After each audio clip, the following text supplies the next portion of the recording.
Oh, there you go, live. Oh, there we go. Okay. Hi, everybody. How's it going? It's Comic Crack, and after about, I don't know, oh my God, like a good solid half an hour of messing around with Google Plus Hangout, it finally worked. And we're Mm. here with Larasa, who we haven't seen for a while. Hello, hello, live. Woo. It's exciting. This is the longest the furthest Yeah, Google chat Hangout that I've ever had. Usually it's just within Canada or the States or, oh this is yeah, across the pond, as they say. yeah, exactly. Yeah. So for me as well, I always wanted to chat with somebody in America, but these timetables are pain. Like Yeah. the difference is crazy. So yeah, I'm not It's sure if it's not anybody too gonna bad watch though, this. eh? What time is it there Yeah, now for you? Like 6 or something or no, it's 5. 5? Okay, yeah. So that's not too bad. Yeah, well, it's 11 in yours. Yeah. Yeah. Yeah, I was trying Yes. to say, where you are from, because Canada is quite big. So many. I forgot which town you're from, but then I was Yeah. looking at, and then you were telling me the time and stuff like that. So I find that so it's good, always good. Yeah, yeah. Yeah, it's always easy with us. We're dead center of Canada here in Winnipeg, longitudinal wise. So we're right kind of directly in the center of Canada, but pretty close to the US border. Okay, Fairly close anyway. okay. So Cool. what's been going on? It's been a little while since you've been around, and what's happening? What have you been up to?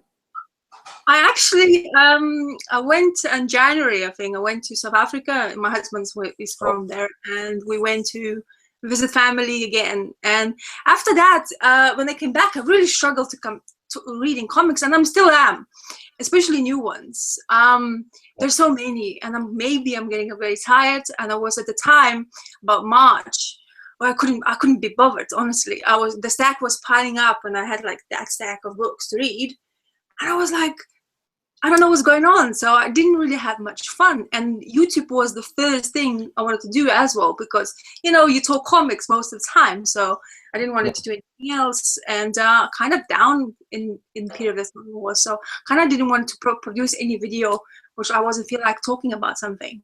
mhm, So I wasn't saying that I wasn't in love with comics. I was still reading them. I was trying to caught up. And I think you get that moment where, when you get so much to read and you're like, oh, I couldn't be bothered. You have so many things, your daily life and, whatever you do. And that basically, that's what stopped for a little bit, kind of thing, the YouTube videos. But I was always watching YouTube. yeah. Yeah, I So, totally understand that. I mean, especially with that's why I kind of stopped my mm, weekly subscription. All those, it's been quite a long time now, probably at least a year, uh-huh. if not longer. I just found it so difficult to keep up. I mean, not only money wise, because every week you were committed to spending a certain amount of money, Mhm. but like you said, once that stack gets packed up, all of a Mhm. sudden it's next Wednesday again, you've got more to add to it. It's really, really tough to always keep up, especially with work and family. And, so I like this, the way that I'm doing it now, I think is great. Sometimes Okay. I'll go maybe 2 weeks in a row and get some stuff. Mm. Then sometimes I just wait a month and I'll just pick up some books. So at least I feel like I'm reading the books now, as opposed to it being this thing like, oh my God, there's so many that I have to catch up. I better quickly read it and get through it, to keep up with everybody. It's hard to keep up all the time. Well, for you, as I aware, you have quite a lot of comic book shops around you, isn't it, where you live? Yeah. So for Loads. me, I am only getting my books via mail, Oh because yeah. there's one coffee shop open just recently, about a couple of months ago, and but they don't selling regular comics like that, so I won't be able to do that there. And Uh-huh. another one is quite far away. And then the guy who I'm always with now, which posts me books, he's always very good with prices, and he's always have a choice. So because of via mail, I don't really have, like, if I stop now, for example, my comics, to get my other, like, new comics, like, actually I would have to do via eBay or something like that, which I hate, because I Yeah. like supporting, like, small shops. And the guy who I'm supporting, or who has a comic book shop, has been there for 10 or 15 years, and he's Oh by wow. himself, been working by himself for that year, so many years. So there's no more employees, just him. Yeah. So he's really, it's always gave me huge deals all the time. Like, I always get the best price. So which is awesome. That's what you want. So in kind of that way, That's why I'm not quitting. Plus, there's a couple of titles like like Revival, if if I really like and I want to start them at all. And there's other recommended stuff which I just love it. So stopping those, it would be kind of a drag kind of thing, because I actually always thinking about those titles I would like. So yeah. So recently I'm starting to like shrink my pull list as much as possible. So I get that love for those new books, because I really know they are good. It's really pain in the ass when you read a book and you're like, that was nothing. I spent that much money. Totally. Like, art was okay. That's the thing. Art okay. Story meh. And then usually it's from Marvel and DC. Books like that, like Image, they bang the buck. Like they're really good. Yeah. A couple of titles has finished as well. So yeah, that kind of thing you have to shift around and see where you're comfortable at. Yeah, totally. I always forget that there's a lot of people on YouTube that I just take it for granted that I have these comic shops close. So for me, it's a little easier to kind of pick it up and drop off when I want, because it's just a matter of, well, today I won't get in my car and drive down to the shop, where, like you're saying, it's a bigger deal for you if it's something that's online and you're dealing with the shop, and it's a much bigger deal. For me, it's just like, it's no big deal. I'll just go to one of the 6 that are in town, or however many there are here, 5 or 6 or something.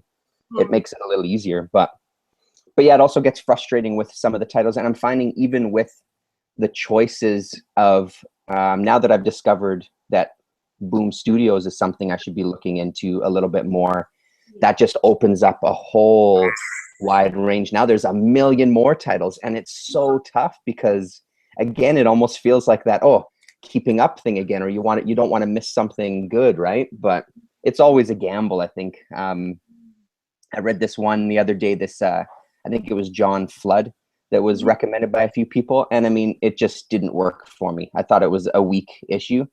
So there's still always those gambles of, well, you never know, maybe it'll be good, maybe it'll be bad, but I don't know. It's most of the time it's worth taking the gamble, though, I find. But and then plus, are you still getting back issues and stuff too? Are you still collecting back issues? Let me just, sorry for the mess, but I'm gonna try to twist my camera. Yeah. Oh yeah, that's your drawing table with the stack of stuff? Those couple of stacks, that's my back issues, which I have to show in videos. So I am getting those.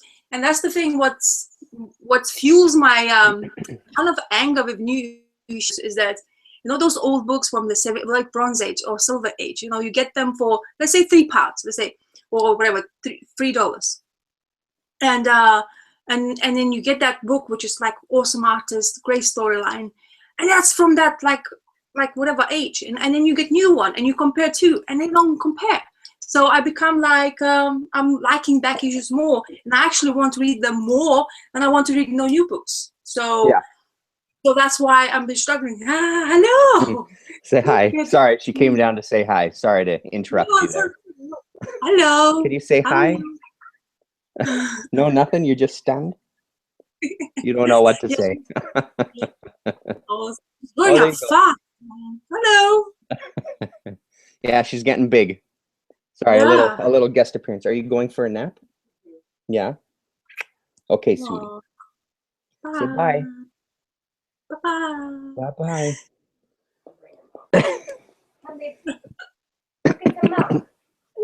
Sorry about that. There you go. Yeah. Little guest appearance there. Oh, no. I think she's going to hang out with us for a bit. Sorry.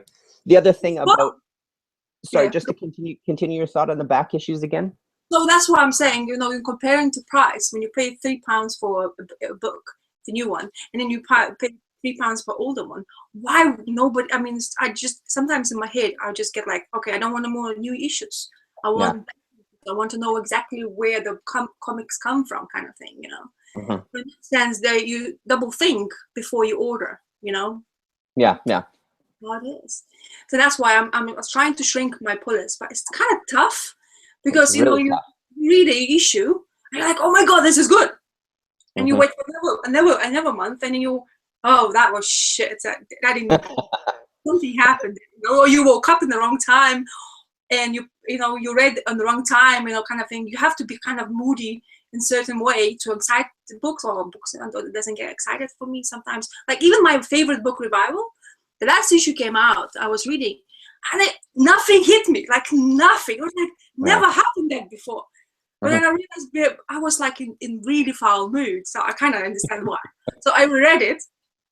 I read again, and it was perfect. It's like, okay, well, that means something, It's kind of weird. So that's what it means, you fall in love with something, you like to read new books, but then back issues. See, with those back issues, I read so far now, I'm having quite a big of stack of books, and I'm reading some of them, just picking them, it doesn't matter where it comes from or whatever. If a story, the beginning or the end, and you start flipping, and it's like the page is nicer. It's just reading nicer. That old style feel to it. It's just that whiff of that smell. Which is like, oh, okay, this is it. I'm in the right mood now, or I'm going to read some like really great comics. Well, so, that's the whole thing. Yeah. Did you see Reader 1717 had a video? I think I watched it yesterday, just about that exact same thing, about the Batman books, about opening it up and the smell and the newsprint, and it totally brings you into the whole thing as far as that's concerned. Like, it really, that smell hits you like a bomb. It's crazy, and it works completely well. Yeah. I actually, when I was watching a video, I was like, man, I want to smell the comic now, so I'm going to open it while she's talking. Yeah, well, as she was talking about it and she talked about the smell, I could smell it without even having any comics around me because I've smelled it so many times. Yeah. It's an unforgettable aroma, like it's great. And she nailed it, right? Like, that's exactly the thing. It becomes this tactile, becomes about the story, becomes about the art, becomes about the whole thing, and I mean, I still get it with the new comics, but you definitely get it more with the old comics. And just kind of to touch on your point there, I wonder if, because the story arcs now with new stuff are so, they're huge. It's so not only are you committed to a book because you love the character or whatever, you're kind of committed because if you all of a sudden drop it and decide to pick it up later, you're going to miss so much. And it seems like everything now it's so interconnected. It's so dependent on, if you haven't read the first 30 issues, it's going to be a little bit harder. It's not going to be impossible, but it'll be a little bit harder to kind of keep up with what's going on because there's so much history that directly relates to every single issue. And that kind of gets tired a bit for me too sometimes. So. Well, the thing is funny, as you're talking about the longer storylines, for example, not recently, about maybe 20 issues ago, I started reading the BPRD, the Dark Horse Universe, and I just read on whatever title there was, and they usually have like 6-issue story arcs, and I one to pick up, I was at the end of it, so I was completely lost. But what really attracted me to that title per se was Mignola, because I really like him, I like his new universe, and the art was really good in there, and that something silly or not like just art, it just works for me. So I was like, no, I'm going to continue with it. And I didn't go back and read that story from the beginning. I was like, okay, it doesn't matter. I just want to, it looks fun. And then since that, I never read any issue of that book. It was every single time I hit the spot where exactly I was thinking is going to go. And it went there. Sometimes even more surprises. Then I want to get those trades. Unfortunately, hardbacks are out of stock, which just really annoys me, that another sense. But that kind of thing, you can jump in. It depends on who creates it or who is actually releasing it. I think with DC and Marvel, it's a different story. It's the way what the company in that moment, in that 3 months or 4 months, whatever they decided to do, and that's what they go with. And then you go in there and just like not knowing anything, it becomes like, why would I do that? Well, and that's just what I was going to say. I think that's kind of the anomaly to the rule, because it's a unique universe, and it doesn't seem to be, I mean, I don't know much about Mignola's universe, but it seems to be something that's driven more by creativity as opposed to like with DC and Marvel, which I think you're getting at, where it's driven by something else. It's driven by like a marketplace and like a business, so they have this big title, and now every other title has to fold into Secret Wars or whatever, so it seems like I don't know, it's a whole world and you can get into it, but it's not something that, I don't know, sometimes I really want to get into. Like, if it wasn't for Mr. Tom wanting to read these comics, I honestly don't know how many Marvel and DC I'd be buying. I mean, we don't buy very many DC anyway, but I just don't know how many new titles I'd be getting, because it would feel like that too much to me. I mean, I would be missing out on stuff for sure, but I don't think I'd be missing out on too much, you know, but because he loves them so much and we love reading them together, it keeps me coming back and I experience some good things. But the Mignola stuff I've always wanted to get into because that whole world is really, really interesting to me. I like the looks of everything. I even love the looks of the hardcovers that they put together, and it's incredible stuff. Yeah. No, that was the hardcovers are just stunning. The minute you receive them, you know, you open it up and you're like, it's like really well made. It's like pristine copy, you know. Like I mean, I haven't bought DC. I have DC. I think one of the trades in hardback, and they look something off. I don't know what it is. Maybe they pay for the book or something. I'm not, and it sounds like I'm dissing two big names. I'm not. Just an example. But Dark Horse, that's really, really good hardbacks. I mean, I have two Fear Agents by Rick Remender, those big books, and those are stunning. And they are like, you want to open up every single, like, maybe 10 days. I do open them every single, haven't read it yet because I don't have time. I'm really looking for the books. But, you know, it's like I keep on flipping because I love the art. I mean, Tony Moore, who has done the Walking Dead, the first 10 issues, he's an artist. And the space, and of course I like space. I like sci-fi, and I like.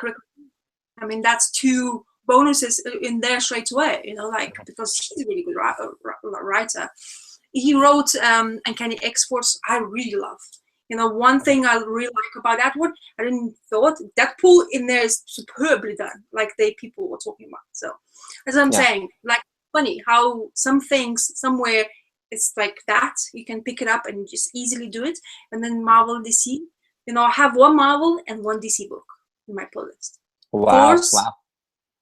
Force because it's Jason Aaron, because I love his writing. He done Thor really well. He's all for whatever he has done it. I have him and I really like it. Yeah. And then I have a Constantine the Hellblazer because my husband is reading Hellblazer, the old issues, and he said I wanted to see what's the difference between two. And so far, it actually, for me, I'm surprisingly enjoying them. So, those two books. I do look forward to Doctor Strange, though, from Marvel. Yeah, that'll be excellent. You should read Weird World, though, the other one that Jason Aaron is writing. It's only 2 issues in, and it's fantastic. Like, that's one of the things that if it wasn't for my son, I would have missed out on that book, and I would have regretted it, because it's really, really good. And especially if you're a fan of his writing, it's fantastic so far. Yeah. Okay. Well, I've been hearing you talk about it. I heard Ghost Critic talk about it. Ghost Critic is always like, "Oh my God, this art is amazing!" You know, like he's always. You're like, oh, if he says art amazing, so I'm gonna go check it out, and it's usually it's like that Strange Fruit you showed in your video. The which one? Sorry. Strange Fruit. Strange Fruit. Strange Fruit. Oh, Strange Fruit. Strange Fruit. Yeah. That's the one. The art is stunning in there. I mean, I open it up. I was like, oh, I'm gonna like. You flip up and you're like, oh, this is like, it's beautiful. You know, that's excellent. Yeah. I didn't mind the story, but it's not. I heard people saying it's Mark Waid's story. It's not really Mark Waid's story. It's actually the guy who's actually drawing it. Is the first time. Right. So I don't think I was amazing, but the guy, want to give a chance because the book looks really good, and I think there's something hopefully will be in it, and it's a mini, so. It's easier to invest into it, kind of thing. Yeah, from what I understand, I think Mark Waid is kind of assisting him with the writing, I think is what I had heard. Yeah, I heard that the Boom Studios basically, he was the first time writing it, and they basically give him Mark Waid as a actually very good teacher to show him how to write. Yeah. Mark Waid has been great in Daredevil, for example. So. Yeah, and see, that's a good example. I haven't followed that title now since it went to that new #1. I just kind of. I don't know if I lost interest, but I just didn't get it. It was one of those things like there's always stuff that needs to trim down on the list. And then you get kind of these months ahead and whatever issue Daredevil's on now, 17 or 18, I don't even know. But there's been all these other books that have come out that I've kind of replaced it with. It's like, well, now I'm committed to these books and those ones, so it's really tough. It feels too much like a keep up game instead of enjoyment. And just to back up, you should really read that Fear Agent because it's an unbelievable story. It's so dark and so great, and the ending is fantastic, and the middle is fantastic. It's an incredible writing. I want that spot That's what, when you have that beautiful time, and like I am probably that kind of reader. I need that mood. I need to be in that space where nobody's going to interrupt me. I'm just going to just throw myself into that book, kind of be a character in the book. Just like, oh, let's see, let's explore. That's how I am sometimes. Yeah, and it's for sure important for me because as I like drawing, and I like art that much, I do explore, like I read a lot, like read the beginning and then see an art, and then just like that's how it helps me to like basically put myself in the book and feel what the writer was trying to say and the artist was trying to put up there. So I want to, and I'm kind of silly because you get that's the thing, I get lost in the piles of comics sometimes, and that's where I'm getting really frustrated by it, because I don't have to do that to myself. I know that. But you get caught in that, the Twitter. You get caught in Twitter reading what people say. Oh my God, this book is so amazing. You should check it out. And you're like, check. The plot title seems to be interesting. And you're like, maybe should I get it or not? But I don't usually do it, thank God. So my word is safe in some ways, but Yeah, I'm brand spanking new to the Twitter thing. Like literally within this past week, and I'm finding that already. I'm sitting there just scrolling through stuff, and it's like, oh my God, I have this huge mental list. Thankfully, when I went on Wednesday, I saw a ton of books that I'd heard about, and I only picked a few, thankfully. But it's one of those things. I mean, that's the other side of it too, right? Like it's that collector side of it. Sometimes it's hard to pass up stuff because it's still collecting to some degree, right? So. Well, that's the thing with Twitter. I don't tweet that much. I mean, I'm not. I like reading more when I actually, say something, or I do sometimes, put picture or say that to the world with a couple of people. But I don't really, like every day tweet something and stuff like. I never find that necessary to me. But it's really good for me to see what other people like artists. You follow your artist or the writer, something like that, and you usually get reminded. Okay, this book is coming out, so it's like, oh yeah, I've completely forgot it. So in that way, I like that. Of course, I don't like really that they fuel my collective, like I want to buy something or to see or to read. I don't really like it. I have YouTube, and that's plenty enough already. Yeah, it's true. Yeah. But it's another thing which is good to connect with, like you, for example, and then other people. Which, that's how it's easier. It becomes, like kind of thing. Interesting. Yeah, it totally does. Yeah, I heard from Garrett, the guy in my town, the Comic Guy Rules, and he told me about a convention that's coming up in September, for example. Like, I wouldn't have known about it, and it was through that, so then we'll get to go and hang out and dig through some comics and things.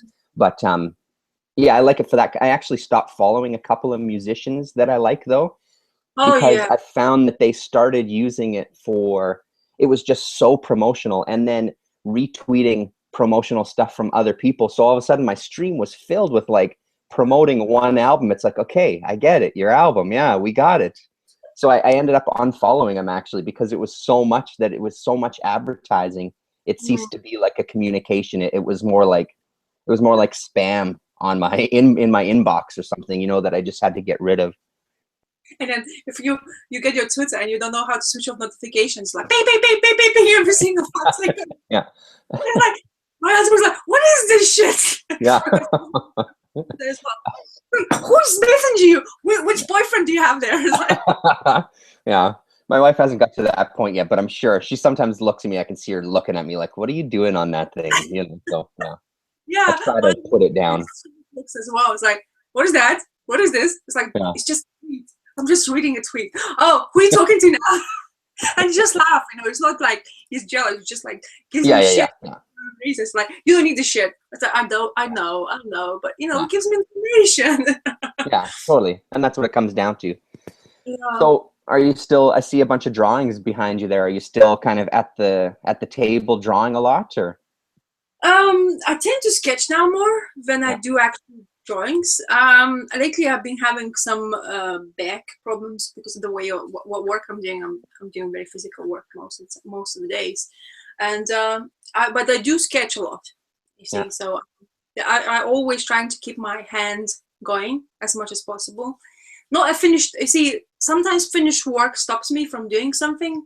For example, I decide to draw something. Let's say a character, and then I get lost because I want to finish it all, and that doesn't really help my improvement. I just need to sketch out something out and then just leave it there. I always want to finish it. And that's basically stopped me from doing a lot of art for a couple of months because I got tired. You know, like when you get, it's like it's nobody else I'm doing it for. It's for me. But I tend to become so like, I don't know, like I like details. I start detailing everything. I want it to become beautiful. I don't want it to be any more a sketch. I want it to be finished artwork, which is silly in a way, but I'm learning, you know, kind of thing. I've been drawing for 3 years now. So I just discovered my first, I just saw my first drawing. That's awful. Well, not really, because I never, you know, I don't know if you know, but I never drew 3 years ago. I've never done I did. drawing. I was just going to say that. I didn't know that. So 3 years ago was the first time you started drawing. Yeah. Yeah. Really? It was, yeah. No, actually, now it's 4. Actually, going to be 4 years next year. But anyway, one day I got my husband a book where it's about comics, and he always mentioned comics, and I've never read comics as well in that period of time. So, and it's like always talk comics. I'm like, what is this comics? What are you talking about? So I got him this book because he likes tattoos. So I said, I'm going to give you a book, and he's like, because he wants some ideas of what he wants on or whatever he wanted in that time. And then I was like, one day I was so bored, so I flipped that book open and start dribbling whatever they show how to draw something, you know. And I started liking. I was like, oh, that's not that. And I showed my husband. He said, oh, that's really good. So why don't you just draw more? So I started drawing, and that's how my fuel for drawing started, and that's how fueled my comics. The comics, yeah. Because I started, I got interested in comics because I started asking my husband, so what is this all about? So where do I get it? So I got in the library. I read the first book I read was X-Men, and I really liked it. I know you don't really like that one. Yeah. But and then I read more and more, and then I discovered there's a comic book shop where we used to live. I went to the comic book shop, and I opened a door in the comic book shop. I was like, what the hell is this going on? And I got comics first, like a couple of comics. I got back on eBay, and then from there you go. That's where I am. So what was that like the very first time you walked into a comic book shop? Like, because obviously I can't remember really my first time, but opening that door and going, oh my God, there's a place dedicated. Did it just blow your mind, or? The first, I opened it up, and my comic book guy, that's the guy who I'm talking to. That's the guy I'm actually buying comics from. Okay. So, and he's messy. I mean, you open the door and you better fit through, because there's piles of comics there. There's piles of comics there. Yeah. And there's this wall of new comics. Most of the comic book guys are messy. Yeah. And then there's this it's kind of tiny shop. So I went in there, I opened it. I was like, and everybody looks at me like I'm all, you know, like a female. Yeah. You know, so it's like, so I'll go outside. So I left because I felt awkward, kind of thing in the beginning. I left. I took my husband. I dragged him with me to the comic book shop. It's like, well, I don't need to be here. So just for courage. So, and then I went to speak to the comic book guy, and then from that, I said, what do I read first? I said, it's really difficult to tell you what to get. Just get something, whatever you feel like it looks interesting to you, and start from there. Honestly, I didn't buy a book in there for first week. I looked it up. I didn't know what to do, and then YouTube. I watched YouTube for quite some time in that time. So I'm like, okay, I watched more YouTube videos because I discovered Sleepy Reader, then I discovered Ghost Critic, and then all these as all the standards. Yeah. Exactly. And then from there I start like, okay, seeing what they like, kind of thing. I look it up, saw there, okay, I liked it, and that's where the story started, kind of thing. That's and then crazy. Everything came back together. It came all together in a bunch. It's kind of weird. Yeah, well, I remember when you started doing videos, that's what was so exciting about your videos too. Well, I mean, your videos are always great, but especially at that time, like seeing somebody who was brand new to it with that kind of excitement that we all had when we were kids, right? Like seeing someone in that world is great. It was so great to watch because everything was brand new, and oh my God, have you guys heard of this? And oh my God, this is so good. And you know, it's the same enjoyment I get with my son too. It's the same thing. Like he sees stuff, he's like, oh my God, Dad. And he just wants to talk about them. And what do you think they're going to do with the movies? And what about this character? And oh, wouldn't it be cool if they did this? And it's that whole world of newness, which is fascinating, and it's a lot of fun to watch. So yeah. Yeah, so But that's now the it's been what, 4 years, I guess.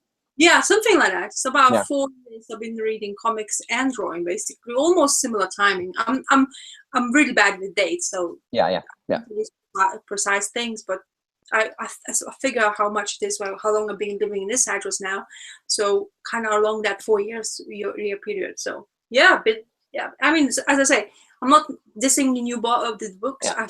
I get really excited by, like, for example, this came out this week, Deadly Class, which is really, really good read, and kind of stuff like this still really excites me. But because I'm discovering back issues more and more now, because I try to kind of, I'm not saying invest money on it, but it's just invested on something really kind of a historical side to it, kind of thing. Yeah. I started discovering the history more, and maybe the first issues is exciting to see. Well, first appearances sometimes is exciting to see for me as well. In that sense, that's how my taste is changing, evolving, as the people saying sometimes, So yeah. Yeah, I mean, it's always neat to go back. We went to a comic book shop recently, and they had they had boxes and boxes of trades and hardcovers on sale for like 50% off. So my son was looking through them, and the one book that he picked was the first 10 issues of the Avengers, because they had it on for, I think, $6 or something. Just a graphic novel format, and he absolutely loves it. He's been reading through it, and after every issue, he'll come to me and like, oh, so this was the first appearance of this guy, and oh my God, Dad, this was so great. And it's that, he's finding he really loves the history, which for me is exciting, because now I can read some of the older stuff with him that I have.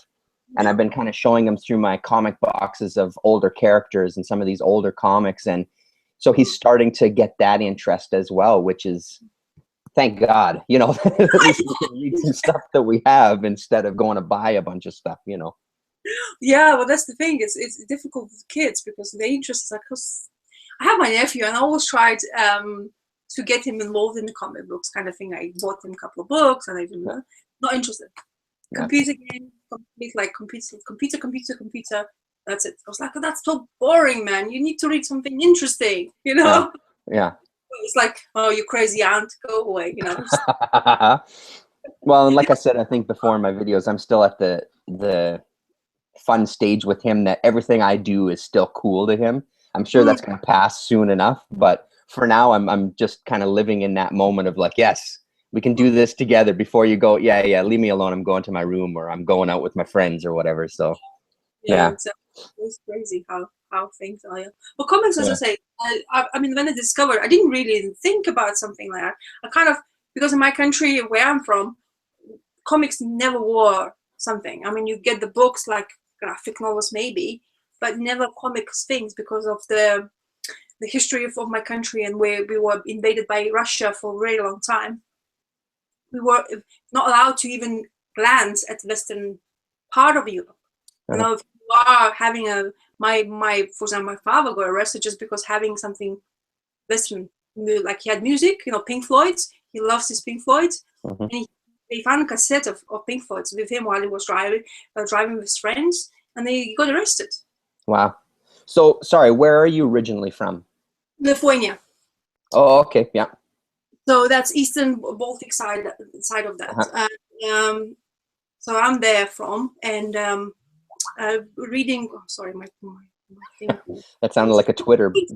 Yeah, it is Twitter. And basically, I've never had. We had cartoons like cartoons you usually have. Usually, the Teenage Mutant Ninja Turtles, the ones I'm reading now.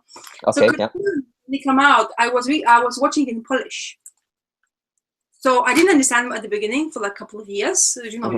Blah, blah, blah. But then you start getting the language. So I was enjoying it, my Teenage Mutant Ninja Turtles in Polish. So I was like, when I was starting reading, it's so refreshing in English. Yeah. I remember even the song on the cartoon, it was in Polish, not in English. So I was rewatching it the other day.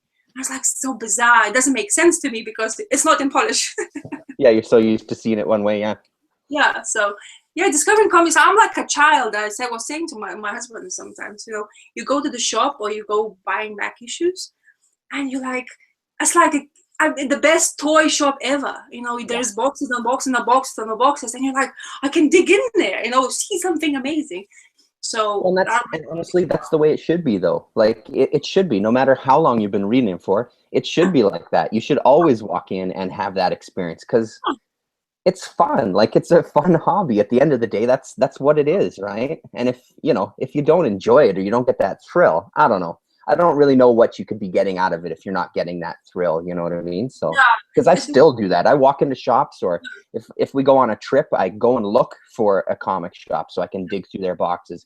And I'm always excited when I walk into a shop and see all the rows of long boxes. You know, like, it's like digging for records when I used to be a big record collector. Same thing. Like, it's exciting, you know, to that discovery, that sense of discovery. What am I going to find in here that's going to blow my mind? You know, so yeah.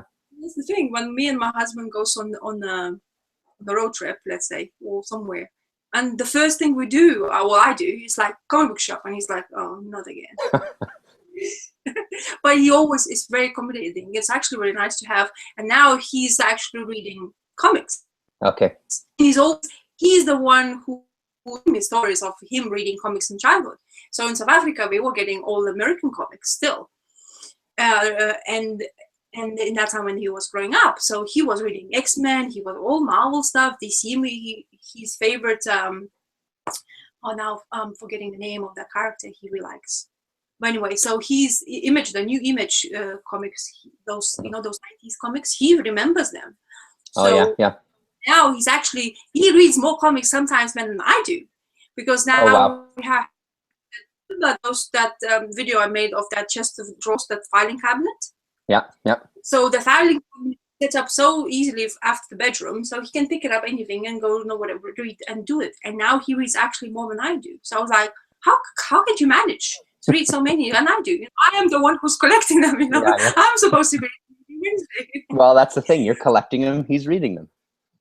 Well, that's the thing. It becomes like that. But it's very nice to see that he's fueled again with the comics, because he starts remembering, oh, I remember reading this and in that comic. So I have somebody now to talk to, which was when I started at the beginning, he wasn't interested in that time. It wasn't like, I'm not going to be bothered. So yeah, it's very fun. It's really so then you get to hear his history with him, that's very cool. Yeah. Well, there you go. It is kind of, he discovers his own passion for comics. So yeah. Thank you. Okay. So when just to go back to your sketching again, is it just drawing other characters, or are you do you do your own characters? Do you do your own drawings from stuff from your own imagination, or? Give me a moment. I'll give you an example.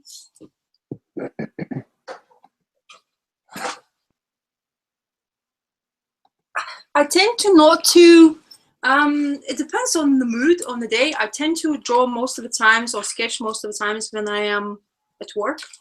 And I have break time, and that's just the only time when I really like to go away from, routines.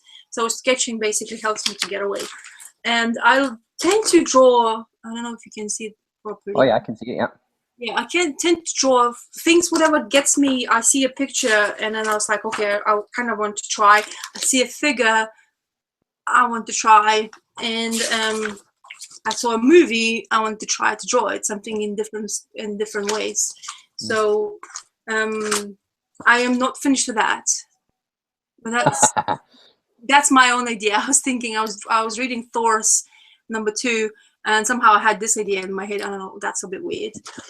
And then the latest one, I'm doing this just because I have this idea in my head and I needed to discover. So this statue of, that trial in the law. Yeah, the Lady Justice, yeah. Yeah, so she's something like that. So cool, yeah. That's what I kind of do most of the time at the moment. I have something in my head and I have to put pencil down and then or look for pictures and discover some, like that Thor. This is my idea. I read comic and I get back and I just sketch it out and see if it's gonna go somewhere. Hopefully it will go somewhere. I can show it to you guys on the video. Yeah. Get the chance to do that, but as I say. So it's more something like you need to do it. It's like just a creative outlet that you just enjoy doing. It's basically, for me, if I don't want to let it go, the drawing part, I have to every single day, basically. Supposed to spend 30 minutes at least a day just to keep that nagging feeling of, I need to draw. Because when I take a break, for example, for a month period of time, you lose that ability not to draw, but you lose that eye, basically the eye. You can't do the same movements of the hands. You can't do the facial expressions right. That's kind of things. The comic book artists, they draw every day. Yeah. If they don't draw every day, if they take a vacation break, they still draw in vacation breaks, because if they don't, it becomes too hard. Your head needs to go back again in that mode where you put your hand there on the paper and suddenly your hand is moving and drawing something. So in that sense, you have to flex that. Yeah, for sure. It's like anything, I imagine. Yeah.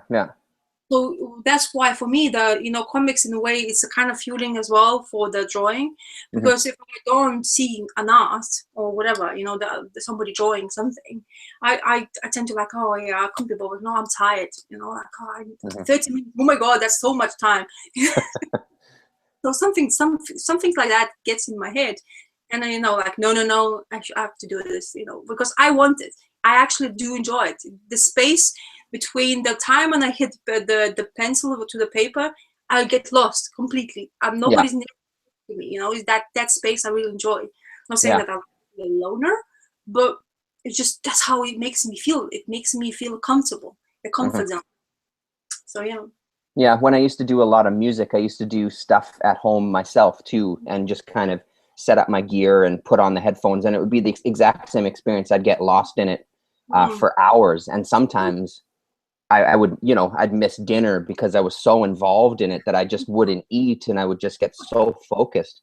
But the other thing is, you're totally right. You have to kind of keep it up, otherwise. Because I sat down, I don't know, a month or two ago with a bit of my gear and tried to kind of just get into it. That was really tough. It was almost like not only relearning the gear, but relearning that kind of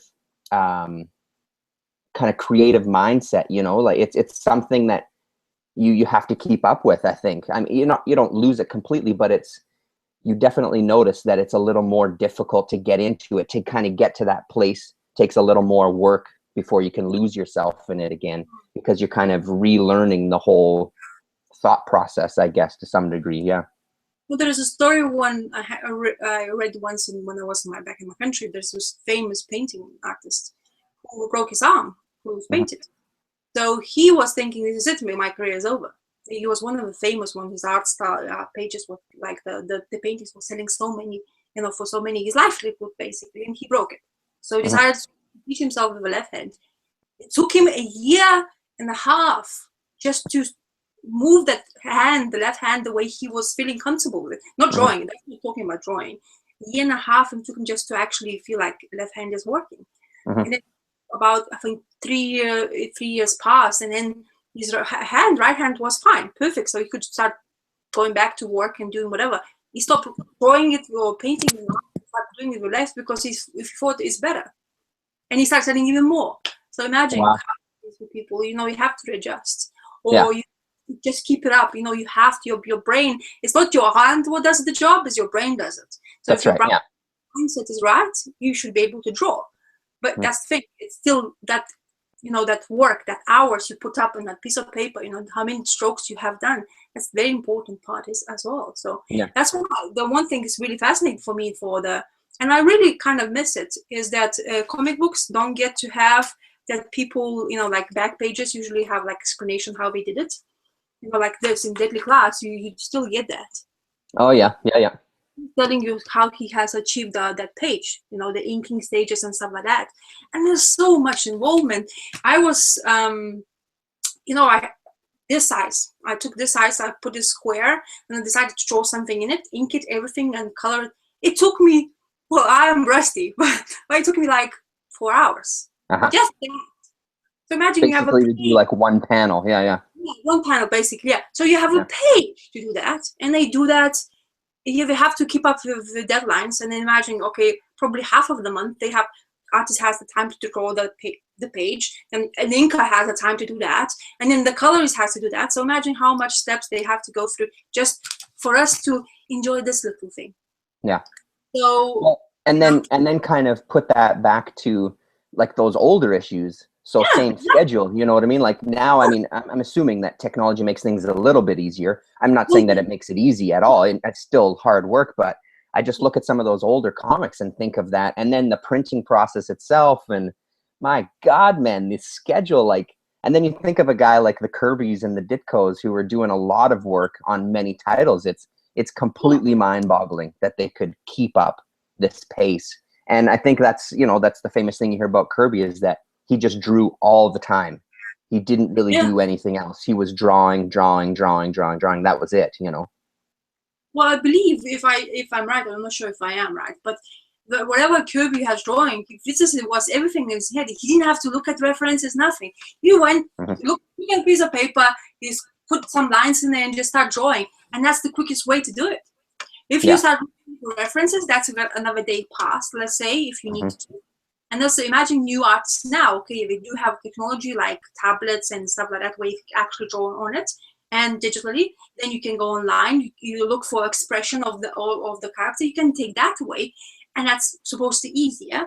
But then you become, what I don't really like about new days, because they're not, some of them don't draw it anymore on the paper. It's too perfect. Yeah, Because you can, yeah. you know, so many abilities for you to fix the face that's become so perfect that it's boring. And that I don't really enjoy anymore. In some of the books, I dropped some of the books because I just didn't feel like, okay, this is, it's so clean, hey? Yeah.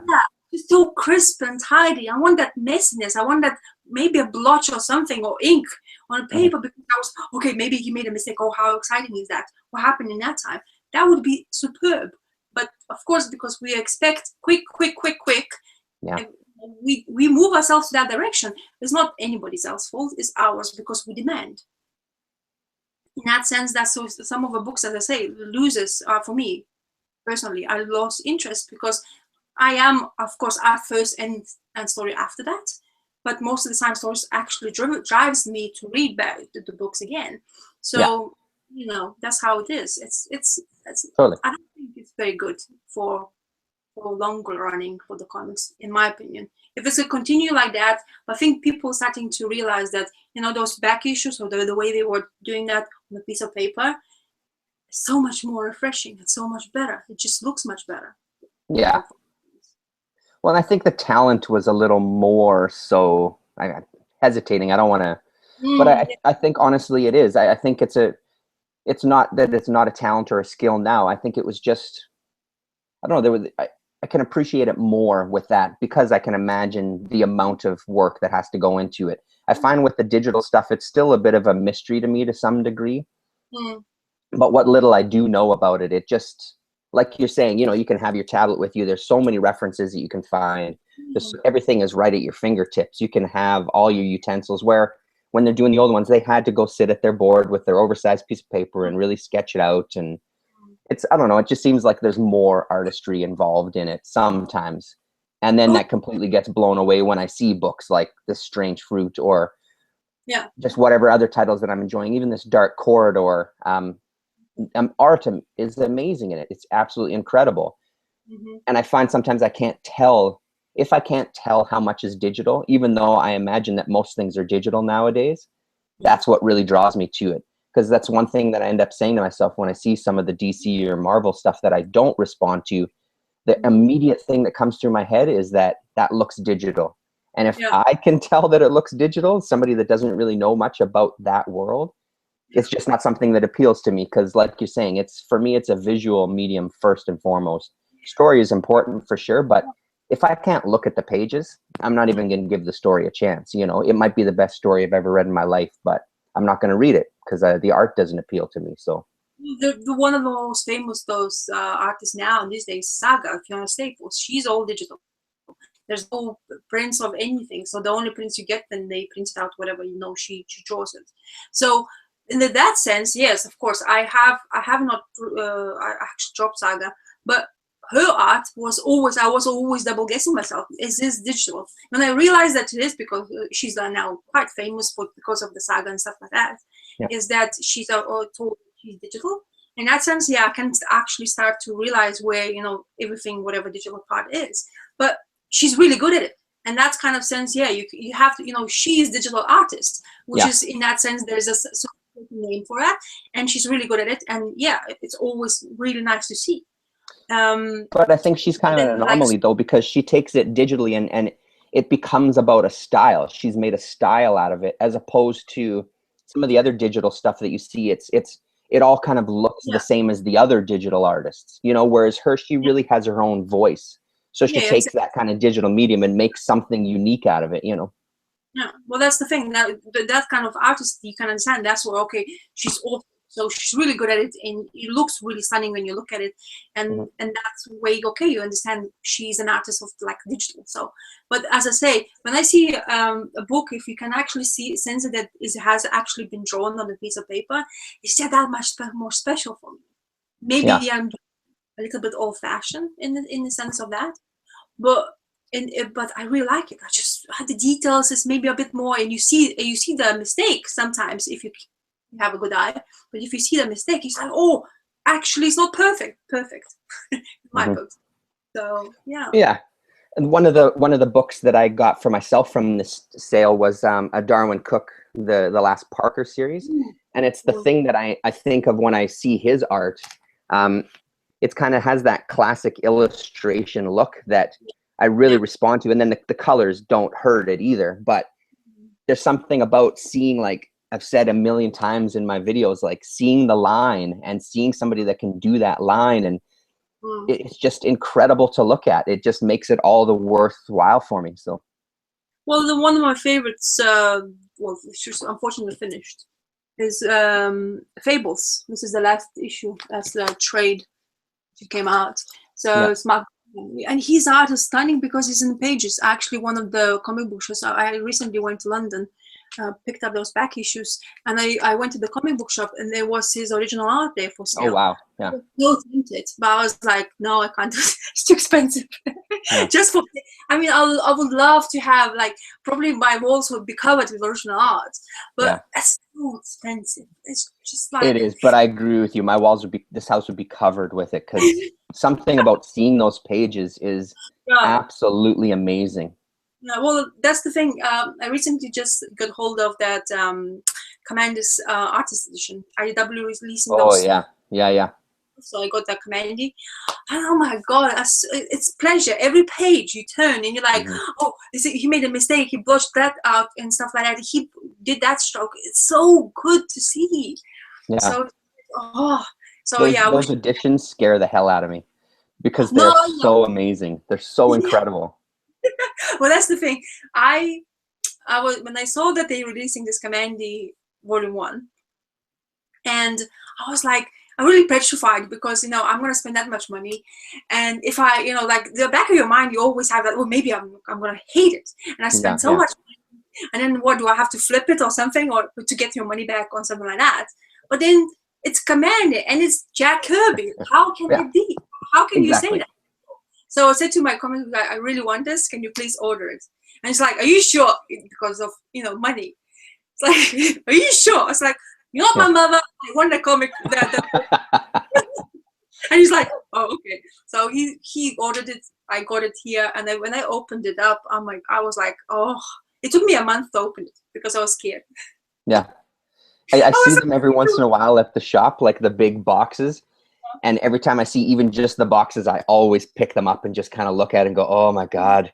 But then, one of the things, where am I going to put this if I get this? Where the hell am I going to store this thing, But it would be great. I love that idea. It's such a great idea.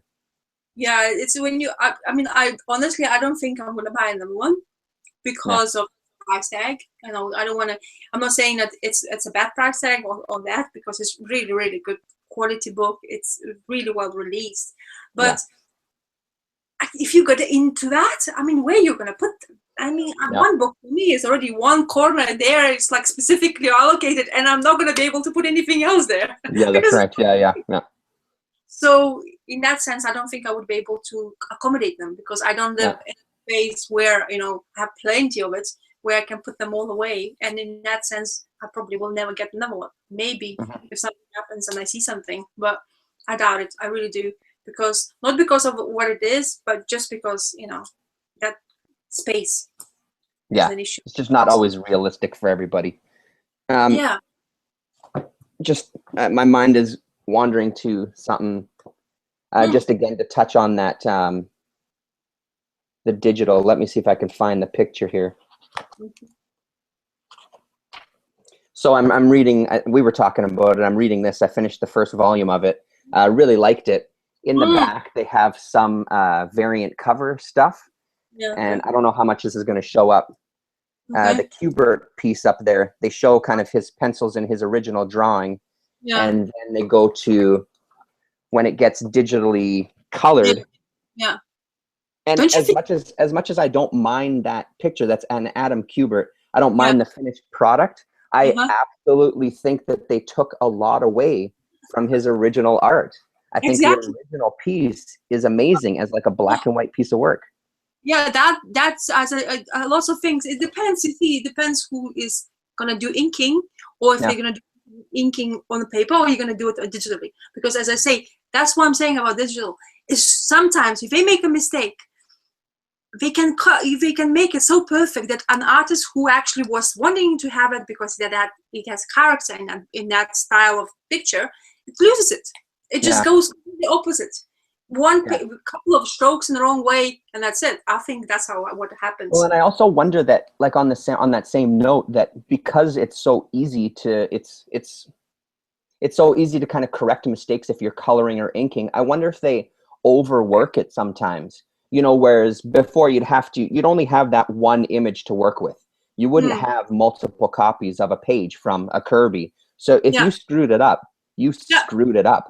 Whereas this, if you screw it up, it doesn't matter. I just go back, I undo my last thing, and I just do it again. So I wonder if they overwork it a little bit too much sometimes and don't kind of just let it go, you know? So imagine this would be original art of whatever comic. And when you put it in digital, let's say you scan it up on this piece of paper, and you can blow like 250% more. Yeah. So imagine every single pencil stroke I have made, they could see it. And they could actually ink it up according to that, but of course they're going to do it. But that's what I'm saying about digital. You can zoom in so much, you can make it so perfect, but when you zoom back to where it was, it loses it anyway. It doesn't matter because your naked eye can't see it. Because it goes through printing processes and stuff like that, that loses a little bit of stuff. So as I say, digital, yes, I understand we need that because, you know, we want these comics to come out every Wednesday. Yeah. But there's a key to that as well. Like, for example, what is that vampire series I used to? Dead Man. Oh, yeah. Yeah. Yeah, Dead Man, isn't it? It's I think so, yeah. Yep. The vampire, it was Boom Studios as well, I think. So the artist who was doing it was doing it by hand and inking by hand. And it took him so long because it's high detail artist. And there's so much job to do in that, but the pages are beautiful, stunning. And I was like, I don't want anything. You know, I know I'm going to get a quality book. I know it's going to take maybe 3 months for me to receive it. Maybe I kind of forget it back of my mind. But the minute I'm going to open that book, I was like, oh, wow, you know, look at this. This is stunning. This is beautiful. In that sense, it pays me more to wait than anything else.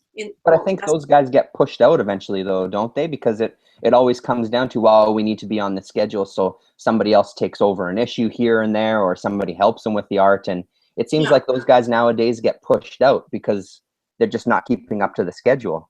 Well, the thing is, imagine this: you have your production line, and then the people are mentioning, oh yeah, this book's coming out, this book coming out, and suddenly you're delayed. Yeah. Nobody's going to talking about it because they don't know if it's going to come out. It depends on your publishers if it's going to mention it about the book. Oh, don't forget this book is coming out, blah blah blah. But if it doesn't, because we're getting so many books, and imagine we having a pull list. So every single time you have so many books coming out, you tend to forget. Nobody will remind you. No, you will forget. It's impossible to remember everything. So this kind of artists who, for example, like you have oh my god, I'm losing every single name. Sandman Overture. You know Sandman stuff with the J.H. William, whatever that artist's name is, who's really highly detailed, and his books are coming longer and longer to come out because, of course, he's probably getting the dates where, you know, he's pushing and pushing and pushing. It becomes longer and longer space between the productions. But then when you open that book, it's like, whew, it's beautiful. Like it's breath away sometimes because wow, how much detail he put it in. Yeah. And like artists like Bernie Wrightson, who unfortunately due to illness is not doing that Frankenstein Alive book. Oh, I didn't know that. Okay. Because I think he's ill for some, I don't know exactly what's happened, but I think he's ill. And then it take him a long time because you can see every single stroke he does. Pencils, ink, that's so beautiful, but does take time. If you want that, as I say, if you want that beauty in your comic and basically almost flawless in that sense, it takes time to produce it. Unfortunately. But I mean, that one's a good example, though. There's a lot of people on here that read that one, myself included. Yeah. Do you think that there's enough people that they sell enough of that book? Even though we all know that whatever, it's going to take a year or it's going to take 6 months, but we're all willing to wait for it. Do you think that there's enough of that audience nowadays that is willing to wait for stuff? Or do you think that for the most part, people are like, forget it, if it's not a month, I don't want it, you know? Yeah, I think a lot of people, we don't have enough patience because we are fueled by comics, Image Comics producing every single number one or every single time. Oh, this is interesting. Oh, so imagine you have a number one. Yeah, you bunch of candies and there's one candy you want in there and you're like, where is it? Where is it? So you forget. You can even forget that, you know, because there's so much choice, and that's how these days comics. We tend to forget because we fueled with so much information that our heads like, oh my god, I can't keep up anymore, and that's how it goes. But you know, with Bernie, hopefully the IDW is gonna continue waiting for him to get to recover and whatever happens to him, and he can continue finish that book, which is Bernie Wrightson is amazing. I mean, one of the best of the best of the best. I think that guy is kind of money in the bank. You know, I imagine they would wait for him. Well, yeah, I mean, so many people are here talking about when they talk about his books. It's like, oh my god, did you see his art? Because whatever he puts on that piece of paper it's breathtaking. Honestly, the guy is meticulous. It's like he has a magnifying glass. You could think you would have to have magnifying glass to actually put that detail into the page. Yeah, for sure. Yeah. Because so much care and attention is given to each line. Because because he uses ink. And ink, whatever one stroke is wrong, and you can see it straight away because it's black on white paper. So it's really, really tough to, you know, you have to be, well, of course, he's experienced, so for him it doesn't matter. But imagine still the detail he has to put in on that piece of paper. I don't even know how long. I would love to know how long it does take him to do that page. You know, because at the end of the day, man is aging. So, you know, we slowing down with the age. So it's still amazing. Yeah. Even thinking about it in the back of my head, like, oh, this artist. Yeah, I mean, it all this talk reminds me of just how, well, I mean, it doesn't remind me, but it's such a fun kind of medium because there's so many ways, like we talked about Saga and we talked about this Frankenstein Alive. And I mean, you couldn't get two more different styles, but they're both equally as impressive because it's, I don't know, it's just this art, right? It's again, it's about the art. So it's all amazing, no matter what, like detail or no detail, simplified or, because I mean, I like the detailed stuff, but I always tend to kind of drift more towards that kind of classic illustration style. I love the Darwin Cook kind of style. I really love, because I love the idea of telling a story with a few brushstrokes, you know, or a few lines, and you're still getting kind of a real stylish look, but it's told with less detail. I don't mind that sometimes. I do love the detail as well, but you know, like the Jeff Darrows and things, always impressed. But yeah, I'm reading this book. That's Wayward, and that's very cartoony manga style book. But what it really attracts me is that the detail the person inputs in this book is phenomenal. I actually, before I was actually into comics, I was more into manga at the beginning because I wasn't really sure where to read or where to go. So I was discovering manga more, and I was looking at how, and the amount of time they have to produce, and they're not doing digitally, they're doing on the paper. Yeah. They put books like that. And the details they input is amazing. And this one, it's by Zub and Cummings is the artist. Steve Cummings is the artist. Yep. He actually lives in Japan. So I just love it. Even though it looks cartoony, but his characters moving with the page. They're not stagnant. You have it's like this, for example, this page now, the cover, detail everywhere. You don't see a space where nothing happens. That's what I really enjoy as well. So for me, this day and age with the comic books, you see less and less background because of the speed you need to produce. And I think that's what people get, like, so much things to do. So where do I put them all? So it's lacking the background detail. But when you see somebody actually inputting and releasing it every single Wednesday, every single month Wednesday, this book, it says something as well. It's amazing. Totally. We're taking a break. It's a story like Buffy, they said at the beginning, but this issue, it completely flips the story, whatever you thought at the beginning it was, to what they're gonna do in that. And one I really like is that at the back they have talking tales about Japan and the history and stuff. Okay. Yeah. Like, it's like you finish your comic and you read about Japan, and then in the back and they tells you exactly why they're talking about in this comic about. That's pretty neat. Yeah. So I really like it. So I've seen that one on the shelf, but I've never looked through it. But I recognize the title. Yeah, so really good read. I like it. It's, teenagers, yes, teenagers, a group of teenagers like Buffy. You have a main character, Rory, who's like a Buffy, red-headed Irish/Japanese girl who's going back home, and basically she's discovering that she has powers. We have those those strokes of red things you see on the piece of paper, and you're like, she doesn't understand why. It's like they're showing her where to go, what to do, when to do it, to jump or something like that. So really good, really well written. I think the guy who's doing this, Samurai Jack, or that cartoon. Yeah, you were reading. I don't know if you're reading. Yeah, that's right. Genndy Tartakovsky. I haven't followed it. It's one of the other ones that got lost in the shuffle. We got a few issues, but I haven't kept up with it. I think he's the writer, or was the writer of that for a couple of issues. I'm not pretty sure, but really? He's really good. Yeah, easy to read. It flows really well. You don't get lost in the pages. It's just I like it. It touches with historic things or myths or that kind of stuff. I really like it, and they really good mirror two group of people really well. So, and the artist is stunning. So that's a good. Yeah, that sounds pretty neat, actually. Yeah, and another one I want to talk about, and I haven't seen people talking about. Have you seen this book before? It's a Black Mask. No, I haven't seen that one. No. And that's Disciples by Steve Niles, the famous horror writer. Yeah. So we released this one. It's a story, sci-fi horror story. It's going to be a mini-series, only 4 issues, and there's only 2 of them out. Oh wow, great covers too, hey?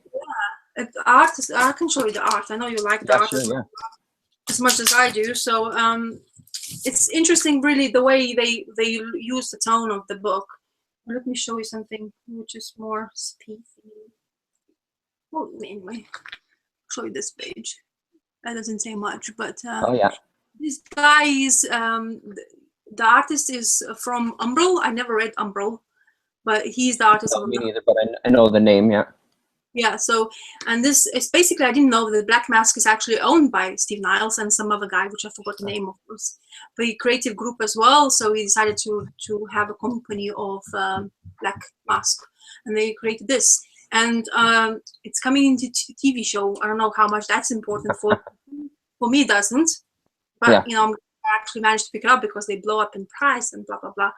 But really good so far. Sci-fi horror story. Has this, the first issue has the last page where your jaw drops a little bit and you're like, okay, I want to read the next one. So this kind of story. I don't want to say much because it's a mini. So if I say something in the storyline, I'll probably ruin something. So I heard about this Black Mask company just the other day too. Is that a UK based?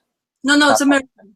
I think is it? Okay, all right. Because it's owned by Steve Niles. I don't know where Steve Niles is from, actually.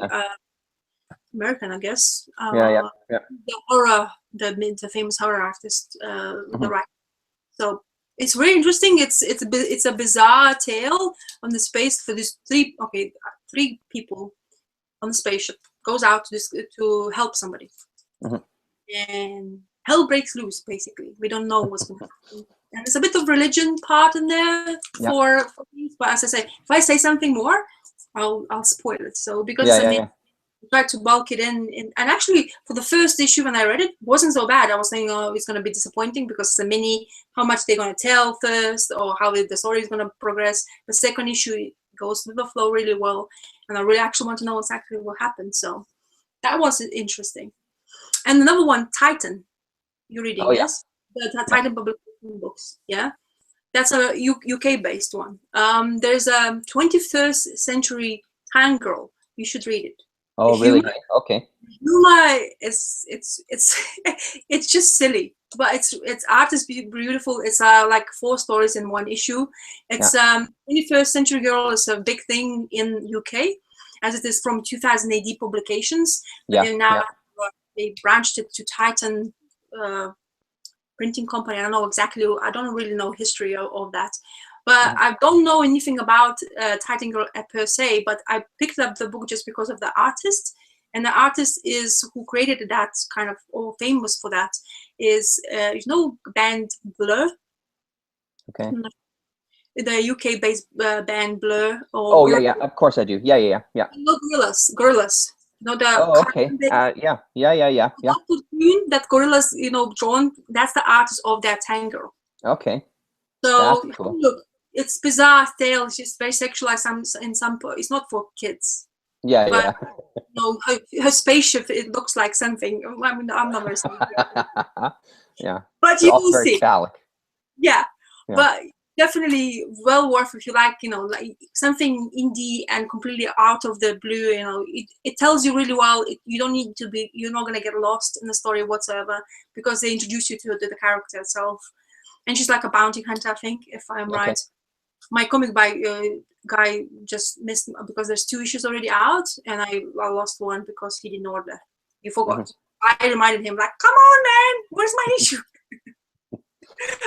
Sometimes it's like, I always have to remind him of the books because he forgets. He runs his own comic book shop. I mean, the guy has to deal with so many people with everything else. So I tend to remind him, like, look, this book is coming out. Can you get this for me? And he gets it. And that's the beautiful part about promoting or letting the guy or spending the money on the guy who's willing to help you with stuff. So that's right.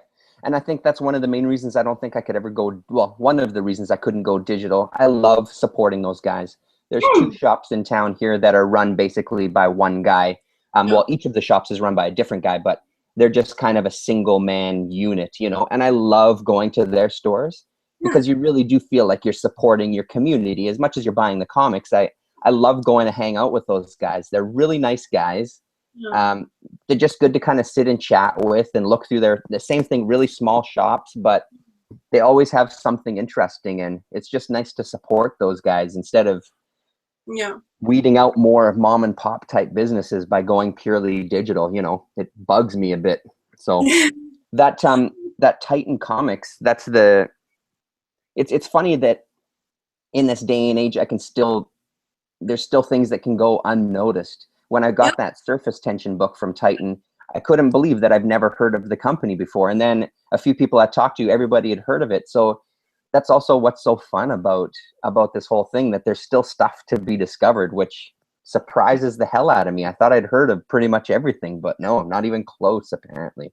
Well, the thing is, it seems to be a couple of publishing companies that are coming out from somewhere. I don't know. I don't see the news of them, nor I follow much. It's very difficult to keep up with everything, all the drama, as they call them, because it's so much information. There's so many things coming out. But then I heard about this book from the guy who reads the books as well, which I know, and he's like, if you like horror and you like sci-fi, just give it a try. I tried it and I liked it. Like YouTube as well. I mean, come on. I mean, YouTube, I've discovered so many titles because check this out, and you go. Of course, you don't have to like everything because that's not the point. The point is that we spread the word. Yeah, you try stuff out. Yeah, like, there you go. This is the book to read. Maybe you like it. If you don't like it, then you can try something else. But half of that pile of my books will be that big in the beginning because I wouldn't know better. Because there's so much, as I say, there's so much information. You really get lost if you don't have somebody to help you next to you. So when you had a bigger pull list, did you do a lot of previews magazines and do a lot of reading that way as well as YouTube, or did you just kind of purely go off of YouTube? purely off the YouTube. I never Really? bought e-previews magazine. I Wow. always wanted to, but because of, as I say, most of the time now I receive it by post, and having that kind of chunky of book to be posted to me, it will cost him more money than Yeah. spending the money just because a piece of paper. I then tend not to do that. Of course, I do miss out on books sometimes because not everything I know what's coming out. Like, for example, Saga, when it came out, I wasn't even aware of Saga. I wasn't even sure that Saga came out, and I completely missed out. And now the number one first print is like skyrocketed in price. Ridiculous. Yeah. Yeah, I'm not interested in buying that. Yeah. And you know, I like the book, but I'm not liking that much that I have to have first print. Blah blah blah. Would be nice, you know. If I don't have it, fine. I have fifth printing number one, which I'm happy with. And those Totally. the same, still the same pages, but you That's know. right. Yeah. So some of the things I do miss out on. A couple of titles they're coming out, you know, like especially now with the TV show stuff. It's a bit annoying. Like, for example, the book I didn't miss out on, but lots of people did miss out on because of the name Kirkman Outcast TV Yeah. show. Yeah. Seven Bastards TV show. So now Oh, really? See, I didn't know that one. Oh, yeah. yeah, they really actually are following some of Instagram with Jason Latour. Well, showing the actors' faces who are going to be the main character of that. Oh, come on. Yeah. Nothing pans out for yet, but I don't know whatever happens. But so, Yeah. like books like that, because of TV shows, it's a bit annoying because you can't get it. You know. Yeah. Yeah. I know the good excitement about the comics, great, but that TV show, movie stuff, it's getting me to the point of couldn't be bothered. Yeah. Because of the price tag. I mean, Yeah. look, number one issue of that, it's now what, £15 on eBay Oh, wow. for Yeah. just for number one issue, or £60 if it's slabbed. You know, those CCD slabs. So people Do you take ever it. get tempted to sell some of your stuff? Have you ever sold comics? I sold quite a few actually stacks of new books to make money for whatever other things I wanted. Some of the stuff now, for example, I have in my books, and my collection is actually growing so fast that I'm thinking I need to thin it down a little bit to realize why I want to read more. And most of the time tend to sell the new books because I don't have space for everything. You know. Yeah. Yeah. I read digitally. I tried. I have my tablet and whatever. When I read an issue, I forget what I read. It's funny. I don't remember. I think that the thing of me turning pages and looking and touching it solidifies knowing that I actually read a story. When I have it on that tablet, like you do this motion. Yeah. This is my husband sometimes says, "So what did you read?" Don't know. Well. Nothing. didn't click there. So I stopped. Did you sell the books on eBay? Yeah, I do tend to sell on eBay. I do it rarely because eBay sometimes, eBay and PayPal, because there's two payment options, which they take out a chunk of money out of it, which is kind of a pain in the butt because you wanted to get that full price. But when you have no option of just where do you put the books, or you give it away, like. I actually kind of thinking now, some of the books I don't really read, I should give some people who actually enjoy reading that part, for example, person. And I'm thinking about it, of course, taking time to do that motion of putting the books in the package and sending it away, which is taking some time. But when I do it, I like to do that. I'm going to try to do that as often as I can, because if I don't like it that much, why don't somebody else will like it more? Yeah, who really loves it, yeah. Yeah, exactly. So. Yeah, I'm tempted when I see stuff like the Saga #1s going for prices. It always tempts me to sell my issues because we have the graphic novels as well too. And at the end of the day, I don't really care about having a comic that's worth $50 or whatever. I don't give a shit about that. I just want to read the story. And I figured, like, in my mind, it's like, oh, if this is so much, maybe I should sell it because I can still read the stories in the graphic novel format, and so I don't have the single issue. So it's really tempting for me sometimes to just go through some of these new books and cash in on them while you can. But I can never bring myself to do it because part of me feels bad, because then it almost becomes that, oh, well, what am I in it for? And also the kind of effort that it takes to put stuff up on eBay. I imagine, especially for comics, it's probably really difficult. Have you ever had any people complain about the books? Like, How has that side of it been? No, it depends how you package the books. You know, it's Yeah. all up to you. Because now, one thing I really hate about buying books from eBay, just before I say what I do, is that people put in the thinnest piece of envelope and Yeah. chuck it up and charge you $1 million for bloody postage, but you're still getting damaged book. And the one thing really hate that you actually return it, and they're not going to give you money back for the postage. You're paying for it. Yeah. Yeah. What I really hate about eBay. What I'm trying to do is, because maybe I do care about the comic books, and hopefully some of the people should be doing that the same if they do sell comic books, is that put between two cardboard, seal it up, don't leave it open and put it in the envelope without sealing it with Yeah. some tape. It doesn't cost you a fortune for 2 slices of tape, let's say, and put it in and send it. I did that all the time. I secure my comics all the time. I don't put, and I make sure I put in padded envelope and send it away. I never had a problem with that because I know what I'm doing shouldn't be damaged when it comes to that. And so far, fingers crossed, whatever I have done, no complaints whatsoever. Have there ever been any arguments? Because my worry is always, well, everybody's grading is a little bit different. So I might call something, new mint, and somebody else might call it fair or whatever. I worry about those kind of issues too, that my eye is going to be different from somebody else's as far as that's concerned. And they'll get pissed off of what the quality is. Yeah.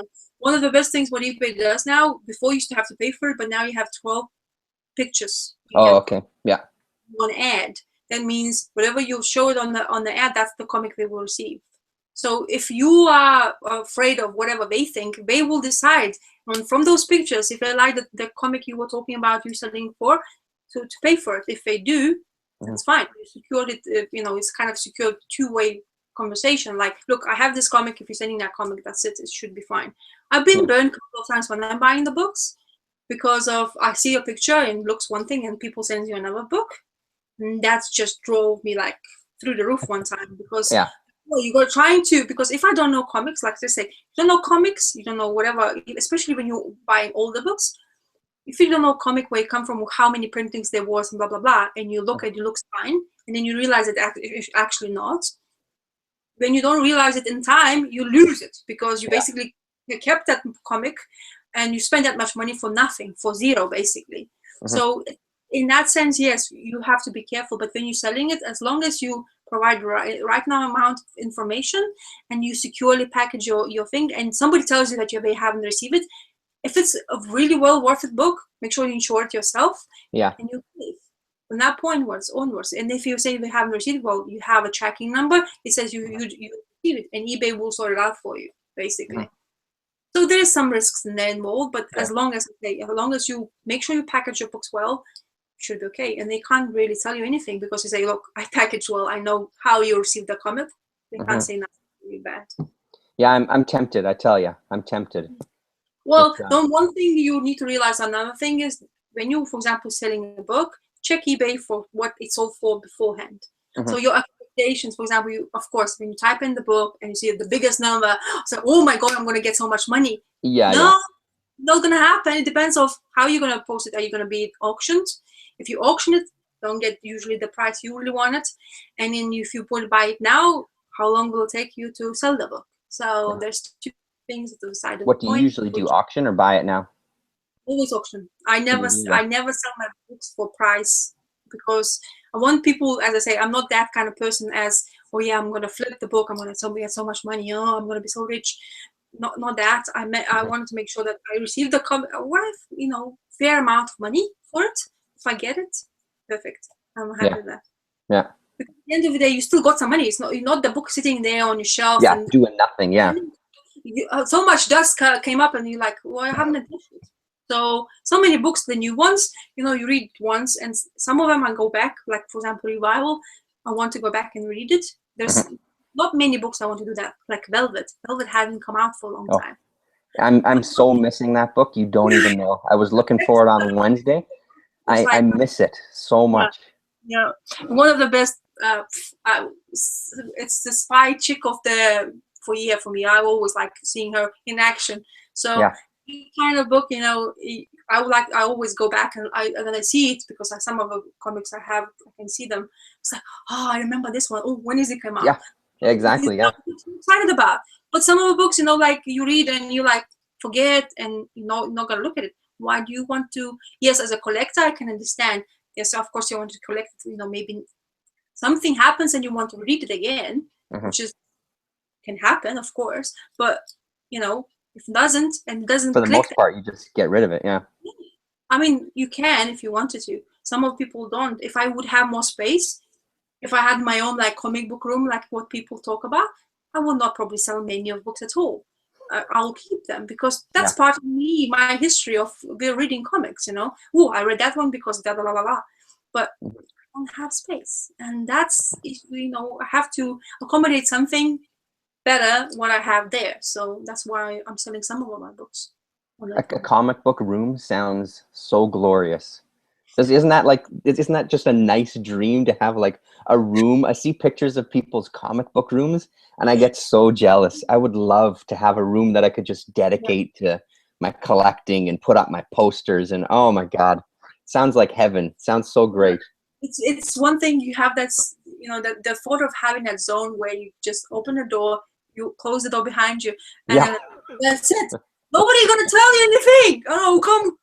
Time is so you have to go sleep because you're reading it with your next to somebody, and then you say, oh yeah, we have to go sleep, and you're like, I wanted to read the book. Yeah. It's a sign that I'm becoming an old man. The only place I get that is in the bathroom. I just go to the bathroom, close the door. I'm now officially an old man. No kids can bug me. Wife can't bug me. I can sit and I can read. That's it. That's my office. That's my comic book room. Well, the thing is, I wish I had the same ability to sit down in the toilet and just read it. I can't do that. I'm a female. It just doesn't quick. I mean, you get 10 hours. So my husband's like, sometimes like, sits there. It's like, come on, how long? How long can it be? But I was like, oh, that's actually a really good space of reading. I mean, come on. Yeah, you can't come in. Sorry, the door's closed and locked. You can't come in. Exactly. So yeah, comic book room would be a dream where it's just, as I say, a space of me where I can just do whatever, like read whatever I want, how long I want to do that, and just display it. How many books I would like to have? The wall of comics. I will never have that, of course, because people when they come, because some of my comic collection is in the living room, where I am now, where people comes and thinks like, what is that wall? Like, what is this? People look weird at me because I have comics on display. Oh, really? Not like in judgmental. It's more for the laughter. They picking on kind of sense of that. But I actually make them interested. Like, go have a look what I have. And they're like, when most of the time, if I want people to open their jaws kind of thing, I show them some adult comics I'm reading most of the time. And it's like, you're not showing that to kids. I say, yeah, of course not. But you see what I'm reading. It's not always about the funny stories. I love funny stories in comics. Some comics like that's why I like the Bronze Age or Silver Age. Some of the books, they don't have to be serious to tell a story, but then they tell a story. It's really interesting for me to read. And then that's what I'm saying. Some of the now new day and age books like a Fade Out.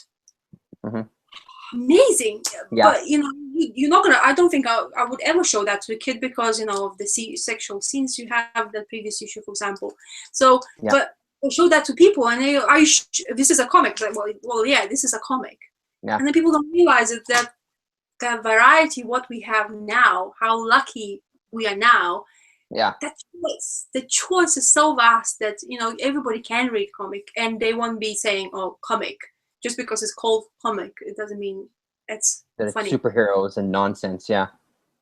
So. Did you read that last issue of Fade Out? Did you read that one yet? No, I am actually gonna read it hopefully today or maybe tomorrow, but I haven't. It's a good one. Oh, I bet. The last one was really good when they were on the beach and stuff like that. That was really good storyline. I like the era. One favorite, like talking about comics, but talking about games. There's a similar era game, LA Noire. Okay. They got one, and I loved it just because of the era. I like the era. I like that. I was never a fan of the era or anything, but I find that going into that book, it it translates really well. I mean, and that's because it's handled by such a great creative team. But I absolutely love that book too. And again, I think we've talked about it too before. There are some of those creators that for me, they can't miss. Pretty much everything they put out, I'm going to buy and I'm going to love and I'm going to read it. Even if it doesn't become my favorite work of theirs, I still really enjoy going through it because he's so imaginative. He's such a great writer. Yeah, well, he always has the back pages as well, where we like about, I love that idea. Yeah. Yeah, when he's like telling people, oh, I watch this TV series because of, it gives me that inspiration. And you looked at TV series, like, oh, that's actually really good TV series, so I'm gonna watch. So that show Manhattan that he talked about in one of the early books, I watched that first series. It's an unbelievable show, and that was purely from his book that he recommended it. I checked it out and I loved it. It's so great. Well, that's the thing. That's why, as I say, the comics world or comic reading as it is now nowadays, it's beautiful. I mean, so many things we discover, even though we have this World Wide Web, which is so popular nowadays, everybody knows how to use it and stuff like that, but still you miss information because there's so many of it. But because we have this medium like this to read, we can talk about stuff, we're discovering stuff, TV shows, books, or novels, like I say, what they're recommending. And that's amazing for me. Yeah, that's a really good point, actually. All the oversaturation of everything, it's hard to kind of pick out the nuggets, right? Exactly. So I love it. As I say, I'm still loving it to the point. But Becky shoe hunting, the best ever. Yeah. I mean, I was like thinking, was I ever that happy when I went to the toy shop? I mean, always were happy at toy shop. But this, when my husband sometimes even giggles because when the last time we went, which last Sunday, we went to the comic market. It comes once a month every Sunday. And then we went, and the minute I just see the door before they open, like I can't stand still. I was like, I want to go in there. Come on, open the door. Yeah. It's like, what are you doing? I was like, I'm excited. I'm gonna find something. So I'm really disappointed when you don't, but still you were looking. You've seen something new. Maybe you're discovering this title. Oh, I want to discover this title. And when you find a deal, and you find that like 50 like those books. Yes, I can read and not gonna cost me a fortune. That's right. Yeah, that's totally how I feel about these Daredevil books. I've been finding I'm so excited to have the actual comics and to get them at a decent price is so exciting because I don't feel like I'm spending too much money to enjoy it. I feel like I'm getting a good price, which is great. Yeah. So I'm gonna have to go right away soon, but just before we do, is there any kind of back issues that you're specifically hunting for now? Like, did you complete your Teen Titans run? How's that been going? Teen Titans is finished. I've been looking. I was collecting offline this whole run. I did collect all of it, so I'm just going through them, reading that. I was collecting She-Hulk. I completed that. Okay. Yeah. I have that, which I am very happy about. Now I am because of a couple of stacks which I got back issues of. I got this stack of books from one run, and it's from Marvel, which I'm going to make a video. I don't want to say it now, as that would be interesting more for you even discovering. But that pack for 50p a book, which I didn't believe. Nice. And the quality of 1970s book, crisp. Like I never see 1970s. I don't own 1970s. That's crisp, like 9 point whatever you say. Yeah. That kind of near mint copy. Wow, for that cheap, hey? And it costing you 50p per book. I was like, you have to take this whole. I wanted to take a whole long box, but I didn't have money. I was like, damn, because I was like, there's a point where you have to say no to things. Yeah. Because I was walking around in that mart, and I was like, I can't find any 50p bins, and I was like really scared because that's what the place was for. But basically, you go in there for cheap because you were. Absolutely. But this time. There was £1 bins, there was £2 bins, but there's no 50p bins. I was like, I'm coming back with nothing. And then this guy in the corner with these long boxes, and he has this, his friend unfortunately died, and he found in the basement his collection. Mm-hmm. So he came in to sell it because he can't keep it. And every single book, there was no bags, no nothing, but they look crisp. And they look nice. Wow. And they were from those Marvel 7, those Bronze Age, but that doesn't matter for me. I mean, I want to read them. I always wanted to read them, but I never was able to get them. Not that much of a run. One run, for example, I got 50 books of one run. Oh, For wow. 50p, for 50p. And that was, even though, people like, oh, it's not quiche and so on, it doesn't matter. Who cares? Yeah, that doesn't I matter. wanted to read it. And I want to know the art. And I found out there's Hope Trimpe in that art was there. Those artists were those artists who most of the books are quite expensive with them. Or the title, for sure, yeah. I'm talking precisely about that title on eBay, goes for £2 at least per issue. So me getting for that quality book in that condition for 50p, I was jumping. I came back, I was showing my husband, I came back with this like ginormous stack. It's like, oh, how much did you pay for that? It was like 50p each. That is okay. Like you have your other halves to deal with your money. When you say them. I was just gonna say the same thing. Yeah. Don't say exactly how much did I spend for that? Pretty.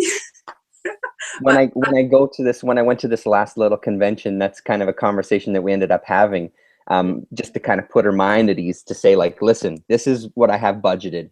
This is all the cash that I have with me. This is what I'm going to spend, and then came back and showed her the books, and she's like, wow, that's really great amount of stuff for that price. Like, yes, just because like you said, you always have that other half to deal with. You got to be careful. Yeah, at the end of the day, I mean, you have that excitement and you're going to actually do it. Yes, of course, you are a family. So you are two people who sharing the same. So I am getting excited, but I'm going to spend that much money. How excited is that person is going to be? Yeah. So I always, not thrilled. I always budget now, because if I don't, it just goes out there, because you forget that you have other half when you're in there. Right. Because this is collector. You're talking, I am collector now. I don't see anybody else. I don't care who I'm living with, because this is what I'm going for. I'm going for comics. So you think that way. And then when you come back and you're like, how am I gonna spend that much? Is that okay? Space is okay?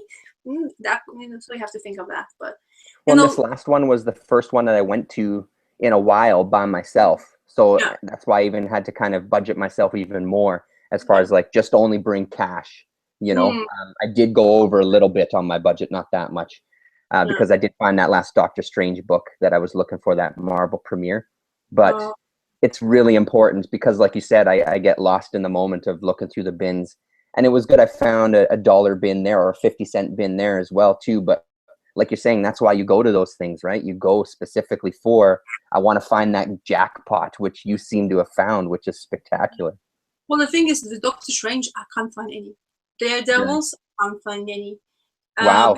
Announcement of those TV shows on Netflix or movies. So Daredevil, you can't see it in 50p. I found some, but it's been like later stages. But anyway, so you have Doctor Strange. I can't even see I never saw a book for 50p for Doctor Strange. I used to find it. Now announcement of the movie, and then now you see the people and actors being selected for that movie as well. So no. So those the things where I was collecting now, like Doctor Strange, I can't finish it because there's so much money. I am missing that 169, volume 1, I think, premiere. I think number. Okay. That one way. I can't find it because all of them are for £60 up. Where I am or where I looked, because I looked in eBay. It's that one doesn't look at all. That's £100. Yeah. Kind of crazy. So Doctor Strange. I've been looking for Doctor Strange for the longest time now, because I want to read it, but I just really want to have it like a bit of start. I don't have nothing from the beginning. Not volume 1 I have volume 2, number 1. I have that, but I read that, and I mean, there's a story which I'm really interested, but I have to get number 2. And the prices are like somewhere where it's like bar. Yeah, like Daredevil, like you were talking about Daredevil a lot. I've watched the TV show and stuff. I was collecting Daredevil, but I wasn't doing that because there's so many things you want to collect. Let's say this way. And then I found a stack. I started reading him again while I was out and I really liked it. I was like, whoa, this is a character I can actually read. But then the TV show came out, and then the prices then just went skyrocketing. That's crazy. Yeah, I've heard that from a few people, and I don't know what it is, but here I haven't noticed the jump in the prices at all. I still see a lot of the Daredevil books, and it's not like I see them any cheaper or anything either, but I haven't noticed a jump. They've all kind of stayed at the same price range, which has been great. And Doctor Strange, it's always been a kind of hit or miss thing. That's one title that it's always been hit or miss, even here, that I do find some, but they really vary in prices, and they are most of the time on a little bit of the higher end, especially when you're dealing with like the Marvel Premiere ones, which is why it took me so long to find that one issue. And that I got an incredible deal on it. I was really lucky. But it's for that title specifically, that's more luck. Whereas Daredevil just seems to be all over the place, you know. So here, anyway. Yeah. Yeah. You So that's you the should thing. send me some lists of stuff, ones that you're really looking for, and I can keep my eyes open and see if I find anything. That would be very nice. Yeah. Yeah. I will definitely do that. But yeah, so some of the things, you know, just that kind of collector in you, as I say, 50p, okay, £1, I can't, Yeah. £2, yes, Yeah. I can do it. But Totally. it depends where and what, like, what, but I can't spend, you know, like I wouldn't buy 50 books for £2. Yeah. I mean, I Yeah. wouldn't do that in one go. Of course, I would probably do it in chunks, yes, but not in one go. In one go, when I saw that he almost had like almost the end of the run, but it doesn't matter. But because somebody was picking before me, I was like, I have to pick them all. I didn't want to leave them there. Yeah. And funny enough, I had just enough money for that the big stack I got from that thing where I went. I just exactly the amount of money exactly for those books. I was like, that was meant to be. That was meant to be mine. Yeah. So very lucky in that sense. So you mentioned it before. What do you think of this Doctor Strange movie? What are your thoughts or hopes? Do you like the Marvel movies? I watched Ant-Man, the latest one, and I didn't find them being very bad. I didn't like the way they were treating Wasp though. She felt like she was like, forget about her, it's over Ant-Man. And she's one integral part of Ant-Man, who he is at the end of the day. Totally. We are working together. And then she had the last spot of the movie, which that's where I was thinking, okay, could be better. But, you know, for what I heard, how they struggled with dealing with that movie, what it was the last thing of it was good. So I liked most of the Marvel movies. I went to cinema for most of them to see it. And then Doctor Strange, I'm looking forward to it because I like mystical stuff. Yeah, and same. The mysterious character of Doctor Strange always sounds very attractive to me. Why I'm collecting these books because of that as well. So hopefully, I really do hope so, because there's a female actress they picked up who's going to be a male in the movie. Oh, which I'm really? not sure about, but she was. Have you ever seen what is that movie called? Hey, Constantine. I haven't. No. With Keanu Reeves, I might have seen little pieces, but no. There was that angel who went, the bad angel, the woman in white. Okay. They're picking for the Doctor Strange, and she was a male in there as well. So very good actress. I don't know her name. Names are very. And sorry, she's gonna play who? A male. One of the I really don't know exactly. I'm really not sure information, but she's a female, but she's gonna act as a male. Okay. So I'm not really sure exactly what plot line we're gonna work with, but that's what the only thing, which was like, oh, interesting. So I'll definitely look forward to that as that's the one that makes me the most nervous, because I'm really excited about it.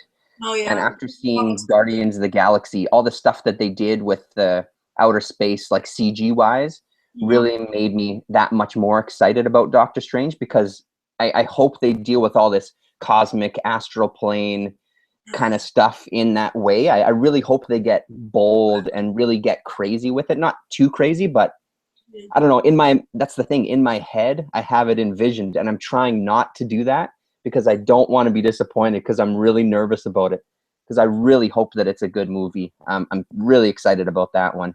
And then as for the Ant-Man, we saw that as well too. And I was surprised as well about the Wasp thing. I thought she would play a much bigger role in this movie. And then, so it was nice to see at the end, like after all the credits and everything, shows her the costume, and she's going to get the costume. So in the next incarnation of Ant-Man, or the next movie, she'll play a part. But I was disappointed. I liked the movie quite a bit, but I really wanted her to play a bigger part. Yeah, she's like, well, no, stay away. You know, you're not going to be something. No. I mean, fine with that. But as I say, because it's a female superhero character, kind of like, Yeah. come on, let her be who she's supposed to be, not like on the background. Totally. Yeah. But yeah. Well, hopefully they're gonna do something because she's supposed to be Avenger as well, isn't she? I'm not I really think sure. so. Yeah. Yeah. All of that. So yeah. In that sense, it would be nice. But expectations wise, I never do on Marvel movies because I don't even watch trailers. I never watch trailers for the movies because when I go to them, I want to be surprised. I want to have my own opinion first, and then whatever happens after that is fine. But if I do watch trailer, it spoils the shit of everything. Oh, really? Hey, yeah. I just the sense of it. I already in the background kind of expectations are there. As long as I don't have many or any, would be the best. Is then I watch the movie and I like to go to see in cinema. I like that sense of being in the screen and watching, like that with people. It's annoying, but that's another thing. About it's the same. We just watch the trailers though. I don't do any other kind of digging on it. And I mostly watch the trailers again because my son watches the trailers at home and he wants to show them to me, so we sit and watch them. But other than that, I try to not read anything about it. I don't visit like the Bleeding Cool sites. I'm not that kind of comic book reader. I don't usually visit those sites because I agree with you. Same thing. Like I want to go to the theater and just experience the movie, and that's why Guardians of the Galaxy was such a hit for me. I saw one trailer and went to the theater, not really caring that much about the characters at all. And I loved that movie. To this day, it's one of the highlights in the Marvel movies for me so far. It was so well done, and it was so funny and just so entertaining. So, yeah. Yeah, the Guardians of I think everything what the actors, the music, and everything they did, and it's space thing for me as well. I like space movies. Like I always TV shows. Like I'm a big Star Trek fan. Not really Star Wars person. Big Star Trek fan. Grew up with that, and I like that kind of sense. Even though you don't really see space like the old Star Trek, like Next Generation. They're always in the bloody plane and they're just talking about. Yeah, it's true. Yeah. I really like that because they talk about same with me. Yeah. They talk about aliens or stuff like that, or like X-Files, that kind of paranormal kind of things. So yeah, I like that. I really enjoyed it. Did you see that Gravity movie in the theaters? Gravity with Sandra Bullock. Oh yes, I watched that. I was like telling to my husband, it's like, are you sure it wasn't done in space? He's like, no. They put them in space. They're not two actors who doesn't have a clue what the hell was going on. I was really sure. I was like so excited. I was like, yeah, space. I was like, no space. Studio. I was like, okay. Yeah, no, because I'm with you on that. I love outer space stuff. And I mean, it's one of my dreams that before I die, they will have a shuttle where I could go to outer space, even just for a minute, and then come back down to Earth. I would love that. But Gravity was one of those things for me, like sitting in the theater, seeing it in 3D was like, wow, this is as close as I'm going to get to coming into outer space. It was amazing. And I love that whole idea. And that's why, like you said, I try not to get too carried away, but I did a little bit with Daredevil. I had these ideas in my head and it kind of let me down a little bit. I still enjoyed it for the most part, but the TV series kind of let me down, and I'm just trying not to with Doctor Strange. I'm trying to just let it go and just let it be the movie that it's going to be. But I know that part of me is not going to be able to resist. And I don't know. I hope that they do a good job. It's a great character. Yeah, well, when they are actually planning to release? I don't even know that. I think it comes out next year. So it's still quite a ways away yet, like next summer. So. Yeah, well, the thing is about our expectations, like Daredevil TV show, I really wanted to, like, I'm not thinking about comic, it's not the comic, it's TV show. And because of the guy who did Kingpin, the CSI Special Victims Unit. That's right, yeah. I love that guy. I was watching that TV show just for him, because you had those bizarre characters that used to talk like funny when you was interrogating somebody. Yeah. Then you have him seeing him as a Kingpin. I was like, wow, the dude actually acts like I was thinking supposed to act, and he does. And you feel the tension in his face. You're like, oh my God, something is really gonna, like he was beating that guy with that door. Yeah. I was like, I mean, he's actually mean. It is like I so amazing. Totally. See, and that's like, I love that character, and I loved Vanessa as well. I loved those two actors together, and I loved that storyline. But that moment you talked about with the door, that was the specific moment where I turned, where it was like, okay, because it was a little too much. You know, like I got the picture and I know what they were trying to do. I completely understand it. I just personally disagreed with it. I thought it was a little too far. And that's where the whole show kind of started turning a little too ultra violent for me, as far as like, you can still do the same thing. I know what you're trying to do. It's completely fine. It kind of went a little too far for me. Like, it was a little too brutal, you know, but I thought he was a great actor in that. And you're right. Like, he seems like a very strange dude, period. So, but he really brought something to the Kingpin character that, man, I loved it. I thought it was really impressive, that side of it. The best thing was solidified for me the series when he was watching that painting that and just standing there and just looking at it, like really looking for something in there, or he knows exactly what he's looking at. And that moment when, you know, that Vanessa, isn't it? I think so. Yeah, I'm pretty sure. Yeah. Approached him, and I was like, thinking he's gonna punch her, like, because the way he concentrated really hard, you know, seeing something, and then it's like, and then that scene, basically, I really liked that moment of the Kingpin. I was like, oh yeah, this is a good character. I mean, because it's difficult to act when you're watching something plain. I mean, at the end of the day, it's like nothing. There's basic nothing. But that's because there's something meaningful for that painting for him. It feels like it. Okay, something is there. Something. And I was like, what is he seeing there at the beginning? Like, oh, what is he seeing there? Yeah. So I really, of thing. As I say, an actor like that, I will watch the TV show again, just because if he's still there, definitely going to be my first priority kind of to see it, because I really like him as a character. I mean, as an actor. Because it's that it's the same. As much as it was a bit of a disappointment to me, I'm totally going to watch anything else they put out Daredevil-wise. I'm going to be there. I mean, I'm excited to see if they introduce like Bullseye, and it looks like they might introduce Elektra, and, you know, I love all that stuff still. I'll still check it out. I just hope that maybe it was a little bit of a hump that they're going to get over and kind of find their feet. But it's funny that you mentioned that moment in the art gallery, though, because that's the one that stands out in my mind too, because it was just such a beautiful scene of their first meeting and their interaction. It was incredible. And same thing at that moment, I realized it's like, wow, these two are going to be what drives this show, because it was an amazing story. I almost wanted like a mini series just on them, you know? Yeah, because they had so well together. Yeah. It seems like they actually managed to pick up two actors who knows and understands each other so well that it makes sense for them being kind of a couple or something like that. Totally does, yeah. And it's like, obviously, lots of people are saying they're rooting for Kingpin more and than Daredevil. In the sense, there was some storylines, so, you know, kind of you understand. I mean, imagine what he been through as a child, and he had to do that, you know, for his own father, and that, like, okay, you have to feel for the guy. I mean, but totally. He still, having done that, he still managed to live on and do whatever, you know, not maybe very beautiful things, but still he lived on, and he managed, or tried to be in a relationship. Like, that was the most difficult part for the character. Yeah. So I like that a lot in that sense. I think that's always the mark of a good show too, like how you can write the criminal and how you can get the audience to identify with the villain, right? This is supposed to be the all powerful evil guy. You're supposed to hate him, but it's like, oh, okay, well, that's kind of shitty about his childhood. Okay, and I can understand his intentions for the city. You know, he's got these good intentions, but that's a classic villain, right? He's got these good intentions. He just doesn't know how to go about doing them the quote unquote right way. He just does it in this kind of bad way. But it's impressive. Yeah.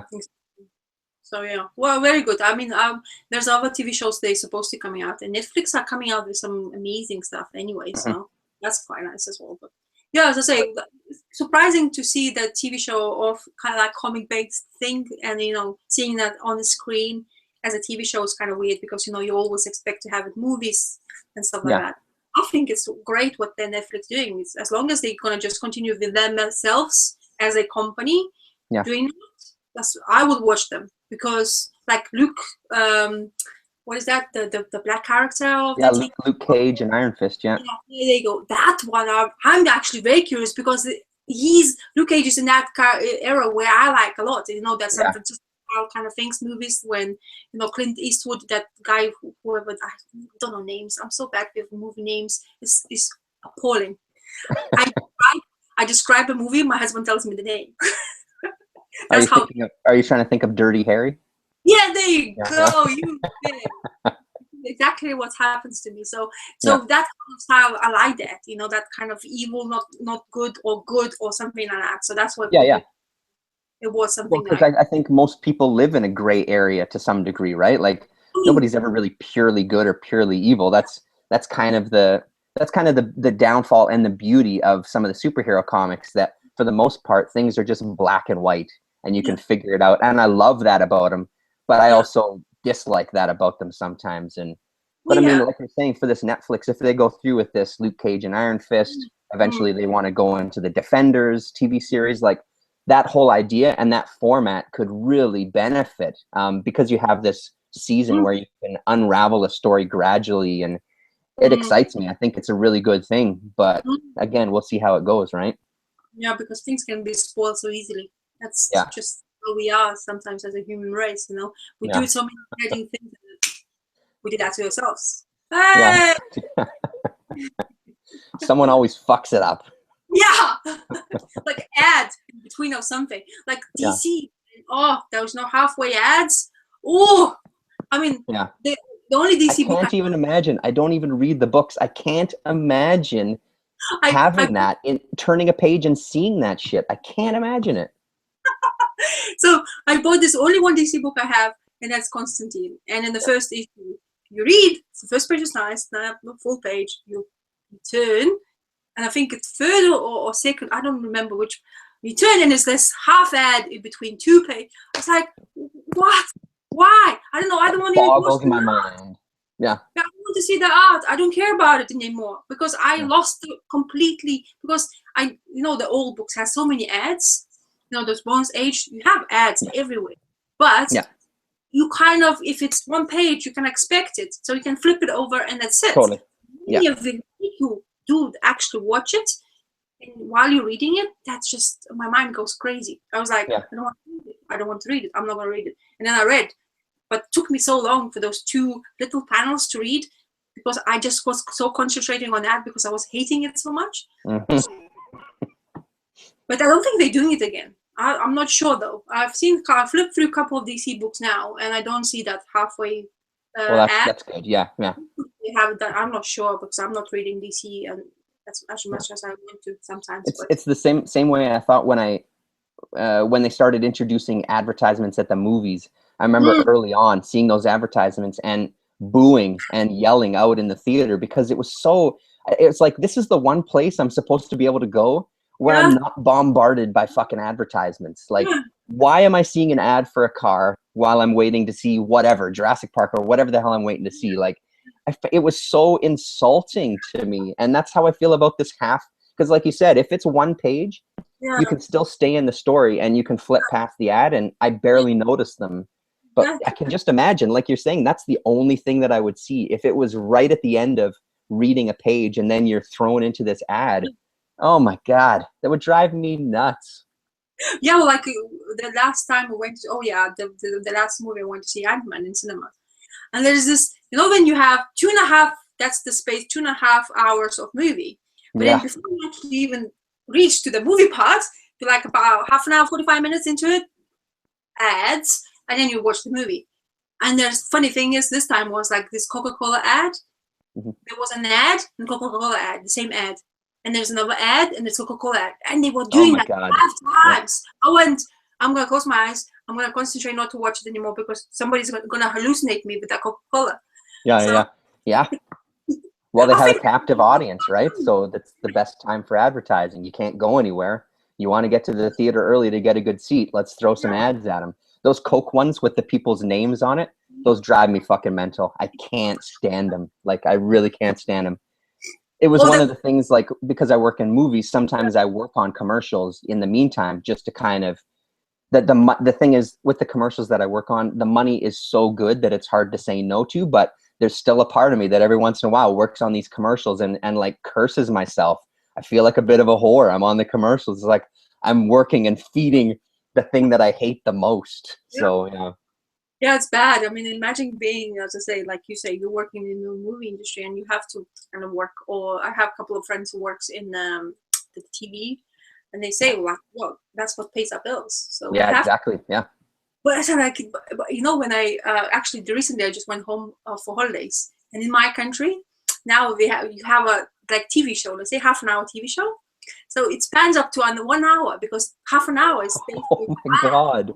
And I was going like cuckoo crazy. I said like, Mom, why are you even watch? I don't watch TV now, for example. Yeah. I haven't watched TV for 3 years now. I watch sometimes like half an hour, but don't watch live TV at all now. I don't flip channels. I don't care. I'm not interested.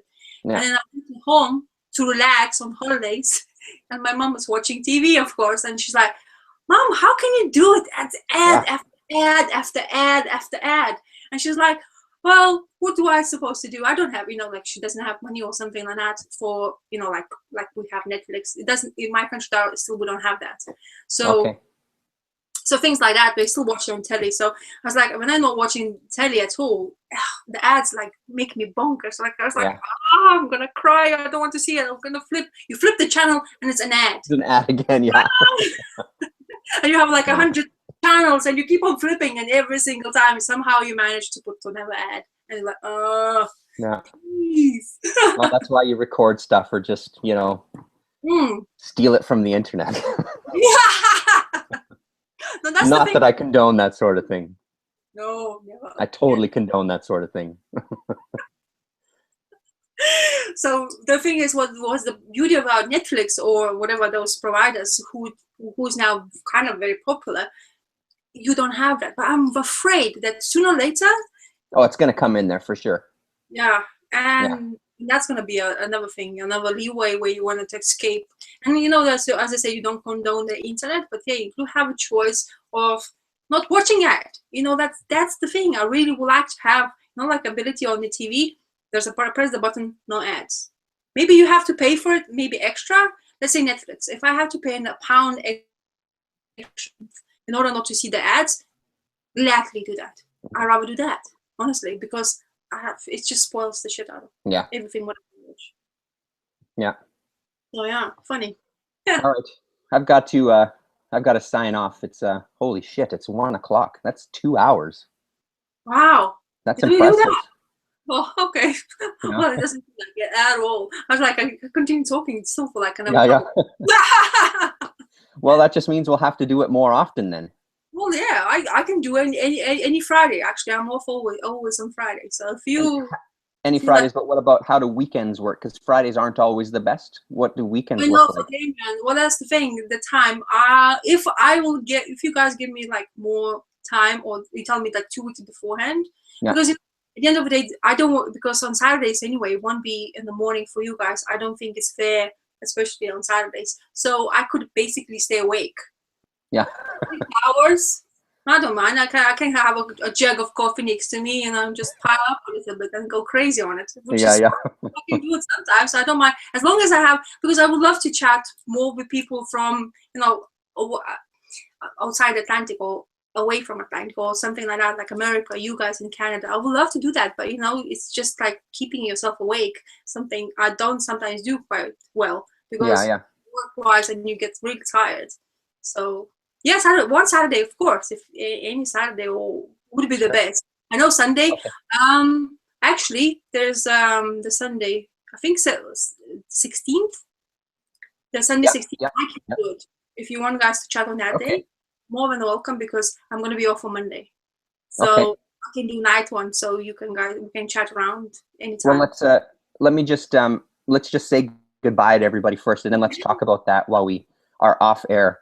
Thanks very much for watching, everybody. I meant to check in on comments and stuff. I don't think there's any, so it's no big deal. I'm sure we'll get comments about it afterwards, but thanks very much for watching. If you watched, I haven't been paying attention, so sorry. Okay, don't go anywhere yet. Okay, bye everybody.